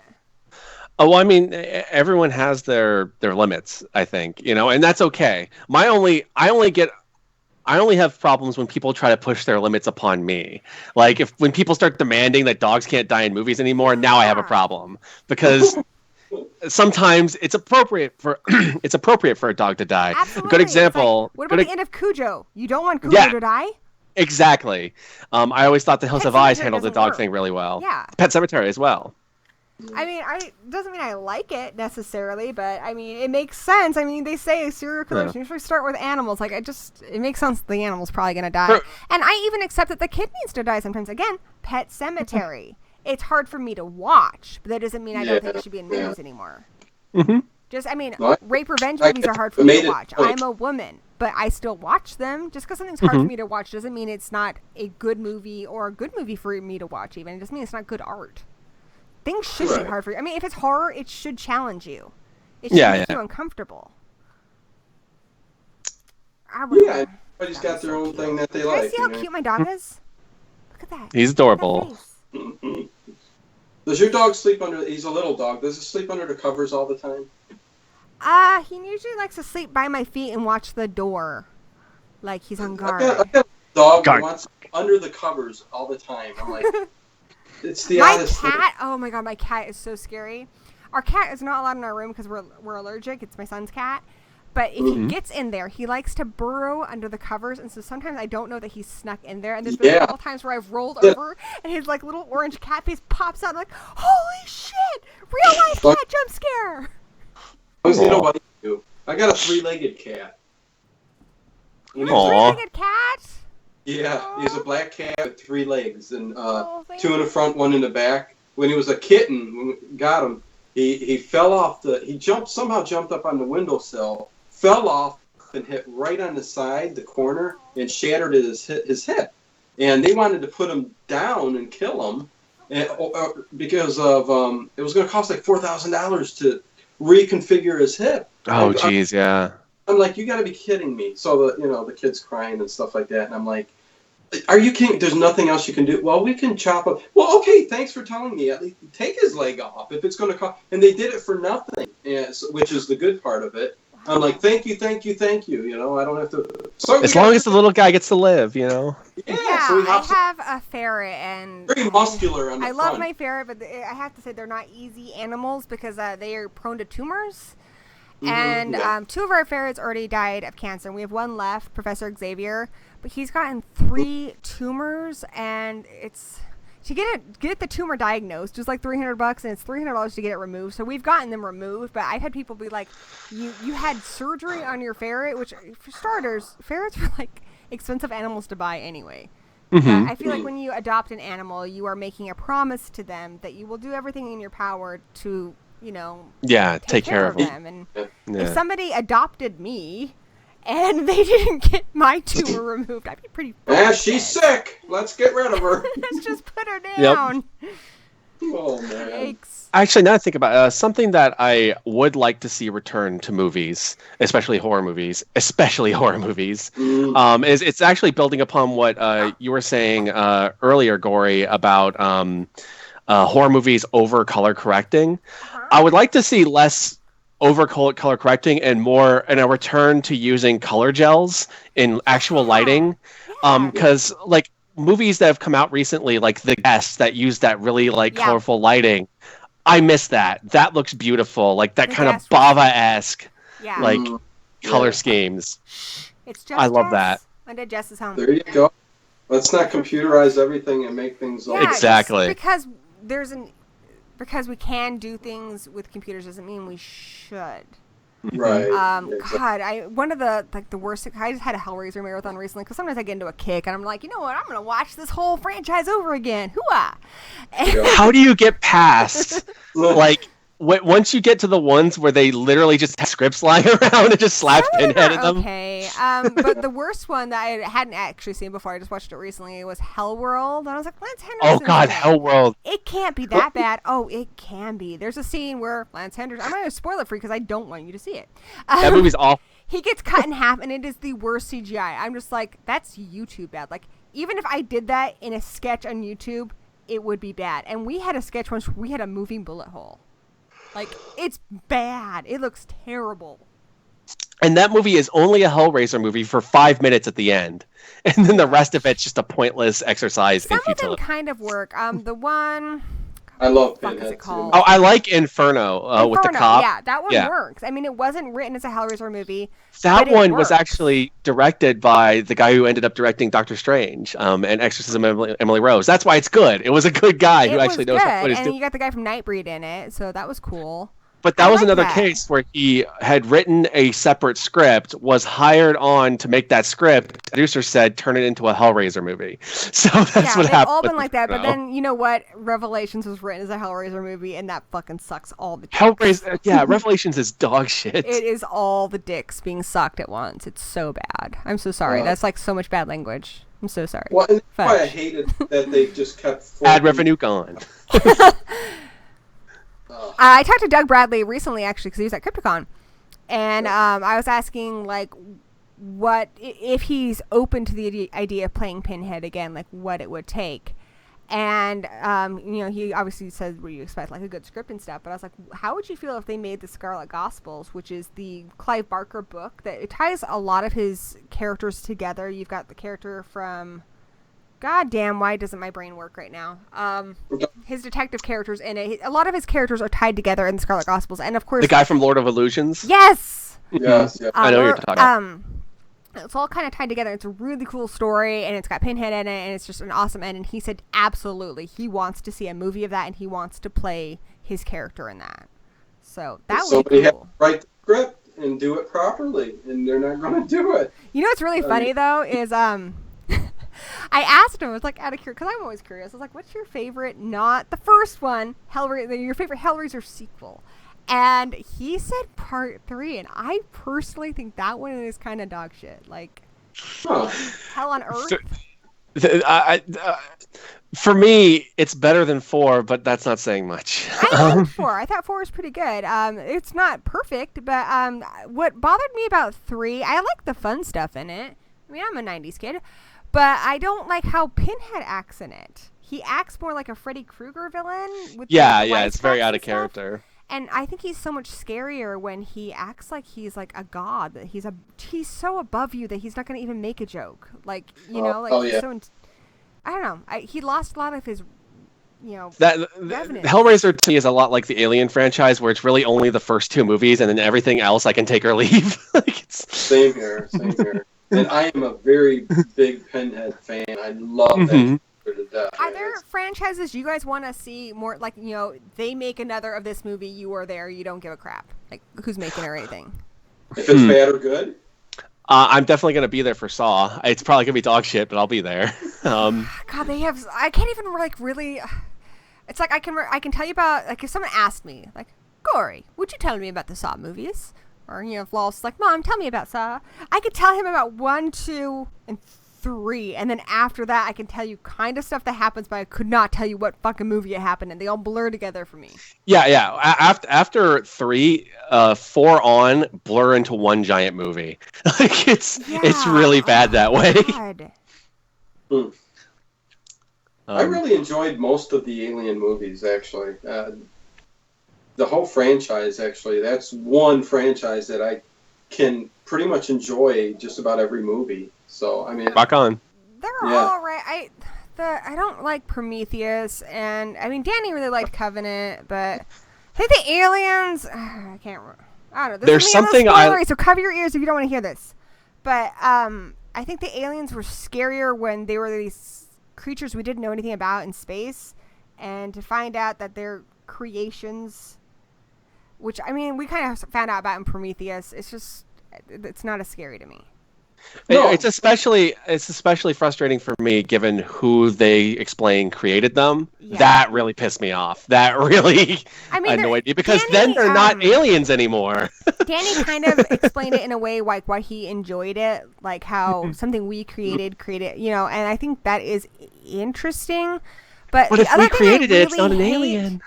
The other thing I really, really get tired of is when filmmakers think they're being super clever with their biblical allegories. Yes, I realize that that Neo in the Matrix is fucking Jesus, and what's his face? It's really not that interesting to me anymore. And you're not as clever as you think you are because everybody understood that. Like the Wachowski brothers on Matrix, like, oh, they're never gonna figure out that it's a parable. No, everybody can see that, dude. And same thing with the new Alien movies. Because it's Paradise Lost. That's that's what Alien Covenant is. Basically, I haven't even seen Alien Covenant, the new one, and I know there's a lot of flaws and all that stuff. But like I think you said, good or bad, would you? For me, with the Alien movies, I like something in all of them, but I only love the first two completely. Yeah. Exactly. I do love 4. I know you guys probably hate that one, but I fucking love that shit. Here's the thing. I don't hate 4 because 4 has at least these really fun characters. So fun. Oh my god, you got fucking... The CG alien shit is dog shit, but the actual characters are kind of fun to watch. It's really fun. You actually made that basketball shot. That ain't CG. That's fucking cool. Joss Whedon wrote it, and you've got fucking the voice of Chucky, who my brain is not working today, but yeah. Brad Dourif, Ron Perlman's in the movie. There's some fun. It's really a good movie. It's a lot of fun. Do you guys watch Red Letter Media? Yes, I do. Did you see their last on YouTube? Red yes, Letter their Alien Y episode. Oh, it was hilarious, and all the flaws they pointed out. Now that's great. That's great. A franchise for me that's kind of like what you said about Alien, Scream. I think 3 obviously is the weakest of the franchise, but that's a franchise I can watch the whole franchise and I have a good time. Like even the ones that are not my favorite, I feel like it's a pretty solid franchise, and I think that has a lot to do with they had the same director, the same writer, the same editor, mostly the same cast in all of them. And even though it gets kind of neutered by the 4th one, because you're like, at this point, they're not gonna fucking kill Dewey, but it's still that was one of my biggest complaints with the 4th one was that I felt like none of the stakes because all the main cast seemed safe. It's a little too safe, but that's what made the 2nd one so effective for me because I love the 2nd one because the moment they kill Randy, you're like, oh shit, anyone could die now. Yeah, and I wish they hadn't killed Randy because he was the audience placement character. So by killing him, it's like you kind of removed us from the story. I still that they should have killed Sydney in Sydney in the 4th one because if she were to die, then anyone's game. Yeah, or at least like Gale. And I don't know if you guys know a lot about like the Scream franchise, like how many changes have happened. Like originally in part 2, Gale was supposed to be the killer, and she was doing it so she could be a successful book author because she made some. That makes a lot of sense, yeah. And that script got leaked, so they're like, "Well, shit, we need to change the ending because they wanted it to be kept top secret." So they changed it, and that's why you've got, Aunt Jackie from Roseanne as the killer at the end, and it's not as good. I do feel like that original ending would have been way better because then at least it would have been a character that you're aware of throughout most of the movie. There's a joke about that in part 3 because you find out that in the Stab movie that Gale Weathers is the killer in that, and it's a joke to having to change the ending of part 2 where she was the killer. Oh, I didn't know that. Yeah. Okay. All right. And another thing a lot of people don't know is that the killer of part 3 was originally Stu. Apparently Stu, according to the writers and stuff, has lived and he's in prison.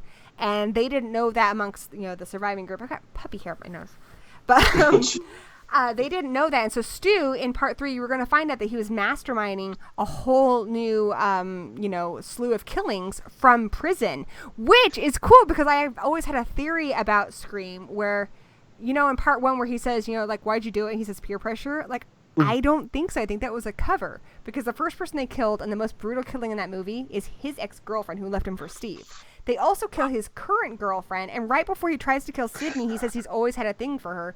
It sounds like he's got like one of those like serial killer, like, mommy issues type things.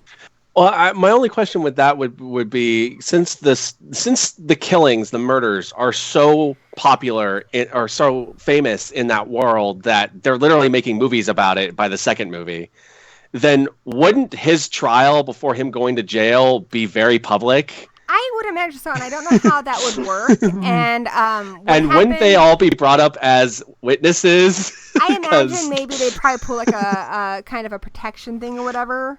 Oh, okay. I don't know. But I do know that it was such a solid part of the Scream 3 script that Matthew Lillard had to be bought out. And that's also why it's the only movie he doesn't have a cameo in, because he does have 2 cameos in part 2, and he has a cameo in part 4. But you won't see him in part 3 because he's bought out of that movie. Okay. It's because he makes cameos because he was dating Neve Campbell when they did part 2, and they're still really good friends. Mm-hmm. And he's also really, was really tight with a lot of other members of the cast. So he's in the party scene and at the stab movie in part 2. And then in part 4, he's at the Stabathon. Because he'd go there and visit them anyway, and it's like, oh, let's put him as a fun little cameo. But that would have kind of worked for what they were doing with part 3, so it would have been cool. Mm. Certainly would have been a better killer than this strange brother. Well, yeah, the twist in 3. It's really bad. it's dog shit. And as much as 4 may not be perfect, I love the opening of that movie. That movie is so fucking funny when it starts. Well, I really love that new character they introduced, the girl who's really into horror movies. Kirby. Like she's great. I adored her.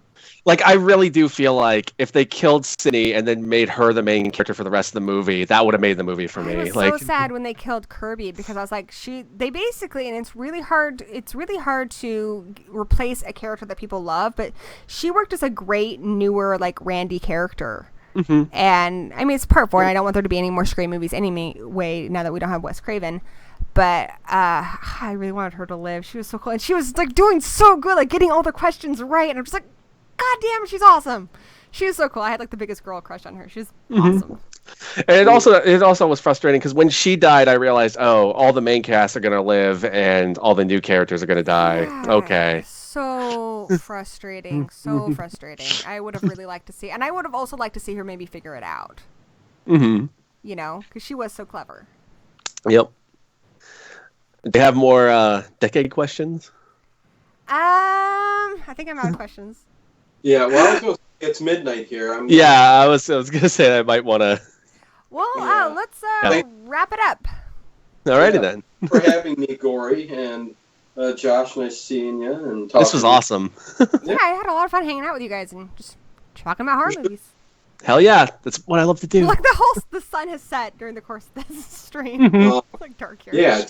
Yeah, 9 there. Yeah, I'm in the East Coast. All these Pacific, West Coasters. I'm like, oh my God, it's 11 o'clock there. Yeah. But yeah, it's been a lot of fun. And I started trivia last night at 11, and it was almost 3 o'clock in the morning when I stopped, and I'm like, I can't go on no more. But the West Coast people are like, oh, it's so early. I'm like, no, it's too late, man. I gotta get to bed. So, yeah. California knows how to party. Well, California. 3 hours early. Knows how to party. Washington does too, but nobody ever talks about us unless it's about coffee or rain. Which I don't have. Because you need a famous rapper to make a rap about Washington. That's what you need. Well, we just don't. We got a lot of rap songs about California because of Compton and Oakland, but we have none about I want one Washington. About Wenatchee, where I live. There you go. Where it's hot and there's tons of mountains and it's, I guess, kind of boring. Yeah, Cleveland's had plenty of stuff in the back. That's true. My home, you guys got the Cleveland rock song. I mean, you just guys. Where I live, though, like right now, I'm looking out the window. I'm upstairs. There's bats flying by, and there's like the woods behind me and big mountains. Like my town is ripe for a horror movie. So yeah, that's rap cool. About that. An '80s rap song about my town. Make it happen someday. I'm too close to the city, man. Yeah, but that's all right. Well, you guys want to tell people what they can expect next on your channels and remind them where they can find you, like what you guys are working on? Alrighty then. I am currently working on a blood splattered cinema script for I love those. Basket Case for Basket Case. Yeah. Because you just did part 1, didn't you? What's that? Didn't you do part 1? I I did Brain Damage and Frankenhooker. I have not done the Basket Case 3 Maybe it's film just I've yet. heard you talking about doing it.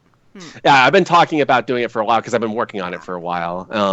And I'm going to have a vlog released probably on Monday on Raw, maybe Sunday if I get it done in time. And beyond that, I am not making any promises for anything because I don't know if they'll get done. So Cool. Me, I'm going to this Monday Madness. Me and Ted. I'm going back to some old school black and white. So we're going to do Werewolf of London. Nice. The very first werewolf movie. Yes, and it's an awesome movie. I love Warren Olin, who plays Charlie Chan in a lot of the old detective movies back then too. So that's what we're going to do. So not that I'm going to be all serious because me and Ted were still all whacked out, but it'll be a little bit more serious. But yeah, so we're doing that, and every Friday night at 11 p.m. Eastern Time, there's always a live stream trivia night, on our channel. So we're almost done with the Friday the 13th.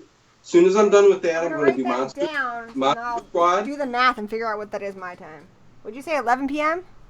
11 p.m., so that would be 8 o'clock your time. I ask about 30 questions while the movie's playing along too, going, having fun there. And next one I'm going to, after the Friday the 13th, I'm going to have Monster Squad, nice. Evil Dead series I'll be doing. And it's fun. People love, most of the people in here are joining me, so it's fun. And your next, what day do you do that on? Every Friday. And unfortunately, the next one's Jason X again. I got to go through every movie though, so it's Jason X and then. I love Jason X. It's fun. That's a good beer and pizza movie. Yeah, there you go. We'll have fun. I'll be there with beer and pizza. Cool. And I'll have Jaws in the future. I've got tons of trivia. This will go on for weeks and weeks and weeks. So nice. It's fun. That's all I got. I should have my Alien Covenant review done today or tomorrow. Danny's working on Colossal, and I want to have a review up sometime next week for Dead Awake, and then a whole bunch of people want trailer reactions. So you know what? You're going to get trailer reactions because that's what you guys requested. So you'll get a bunch of those. Oh, there rock on. That's what the people want, dude. I don't know. Yeah. I should probably start forking out some trailer reactions, I guess. We can I've been thinking about it. Together. Yeah, Not a bad idea. I have actually found a pretty good way of doing the trailer reactions without, because I kind of stopped doing them for a while because I was getting flagged on them. I don't use more than 12 seconds of the audio, so basically when I talk, and I talk throughout it because it's a reaction, it's like a review, I will cut out the audio, and I haven't had a problem since. Nice. Cool. So, and have you been going, ooh, ah, look. I'm kind of a dick, and I usually say a lot of crappy things, so. No, you are more vocal in your trailer reactions. I can give you that, so, yeah. I have never pretended to be nice. If you're going to do a trailer reaction, at least, be vocal during the whole trailer. Well, don't just sit there and it started with Broke Down Lane. They asked me first if I would post the trailer. I'm like, well, I'm not going to just post your trailer. That's weird. I'll do a reaction, but I will be honest. So are you sure? I'm not promising. I'm not going to, I'm not going to be like, oh, this looks amazing. If it's, if I see something, I'm just going to say what I think. And they're like, yeah, go ahead. So I did. It wasn't very nice. Cool. I mean, I try to be fair. Also, Haley, if you like the paranormal, look up Paranormal Into the Night on iTunes. You could download it on there too. Is that a podcast? It is a podcast, although it's on YouTube too. I've been listening to a lot more podcasts because I can download them through Media Monkey now, so that's cool. There you go. Yeah. Nice. A lot of cool. If you guys in the chat, I'm sure you guys are here because you love these guys and haven't even heard of my channel. But just in case you're one of the few people who has not subscribed to the Lately Horror Show or Horror Guru, they are in my favorites section, our featured channels on our page. So go subscribe to those guys. And they're both on Twitter and all of the places. And if you're new to Horror Addicts, we review all things horror all the time. And we have a lot of fun chatting the horror. So, subscribe. We'll make some videos. You can watch them. It'll be good times. Ring that bell. Oh my god, it's so annoying to be like, Yeah, I know you're subscribed to my channel, but if you actually want to see my videos, you have to push another button. And I know. I feel like such a some. dweeb at the end of all my videos saying it, but I feel like a cheesy infomercial person. Like, it's one of those things. But since I've started saying it, I've started getting more and more people watching my videos regularly. So I'm like, all right, I guess I gotta say it. Like, it's just spiel. Like, I usually ask, like the thumbs up button is kind of a misunderstood thing on YouTube. If you thumbs up or thumbs down something, it doesn't affect how many people watch our videos or how they will find them. They are so that we know what you guys want to see. So that's why I always ask for that, because I want to know if you guys don't like a certain kind of content we do. But one of the things that the thumbs up and thumbs down things do is they actually contribute to the overall engagement on your channel. And here's the thing, it doesn't matter if it's a thumbs up or a thumbs down, it's still counted as engagement on your channel, which contributes to you getting shown on recommendations on other people's the algorithm, so all YouTube cares about now is minutes, and it doesn't even mean so if they want you to watch it like television. So they want you to watch one Guru video and then watch another one and then watch another one. They care more about that. Whether you liked or didn't like the video, left a comment, they don't care. But if you spent 20 minutes watching the Horror Guru, then they're going to recommend the Horror Guru to other people who are watching horror. Exactly, yeah. Makes sense. But, I like for me to know what you guys like to see. And so, it's like the spiel at the end of them. Pretty soon it's going to be like, buy my shirt, buy my book. I actually don't give a shit what anybody likes to see. I just watch what I want, and if they're there, they can enjoy it. That's how Danny is. Danny's like, you know what? I'm going to start reviewing full moon movies. I don't care. Danny's awesome. He's such a rebel. Puppet Master subspecies. The only problem with full moon movies is that they can get very stingy about using their stuff on YouTube. I know this from experience because I reviewed the Ginger Dead Man movies, and I still sometimes will get them reflagging stuff that I've already. They have been very nice to us. They're kind. We're friends with them on Twitter, and they've been they always promote Dan's reviews and stuff. So far we've had a good relationship with them, and I like what they're doing with Screaming Soup. You can actually watch Screaming Soup on full moon streaming. Yeah, Screaming Soup's great. They're really nice. So I'll get things flagged and then I'll send them a message and be like, hey, it's a review, and then they'll unflag it. But then they'll reflag it months later and forget, and I'll have to go through the whole thing again. So that's the only problem with doing full moon. Yeah. Yeah.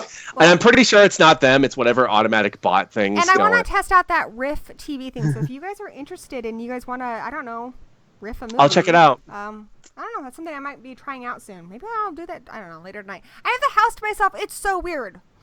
Lulz is at his birth father's house.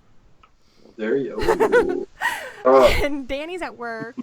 It's just me and the dog. Yesterday we had an epic dance party to our favorite 80s rap music, Hey, Danny, Run DMC. Nobody was here. Nobody's there. It's just me. Who's there behind you? I thought that was Danny. Behind me? Yeah, who is that? Jason? No, in the doorway off to the... Yeah, see that person behind you? You guys are hilarious. So flipping funny. And I'm using that as a plug. Check out these hilarious guys on their hilarious channels. Thank you guys so much in the chat for joining us. I'm sorry Will I Like It got here late. Shanikel Reviews, Batcave, Jen Combs. You guys are awesome, and it's been so much fun chatting with you guys in the chat. Jacob, and thank you guys so much for joining us. This has been a really fun discussion. Absolutely. All right. Anytime. That's a wrap. Peace out. Alrighty then. I'm gonna head out. Let me see you, John.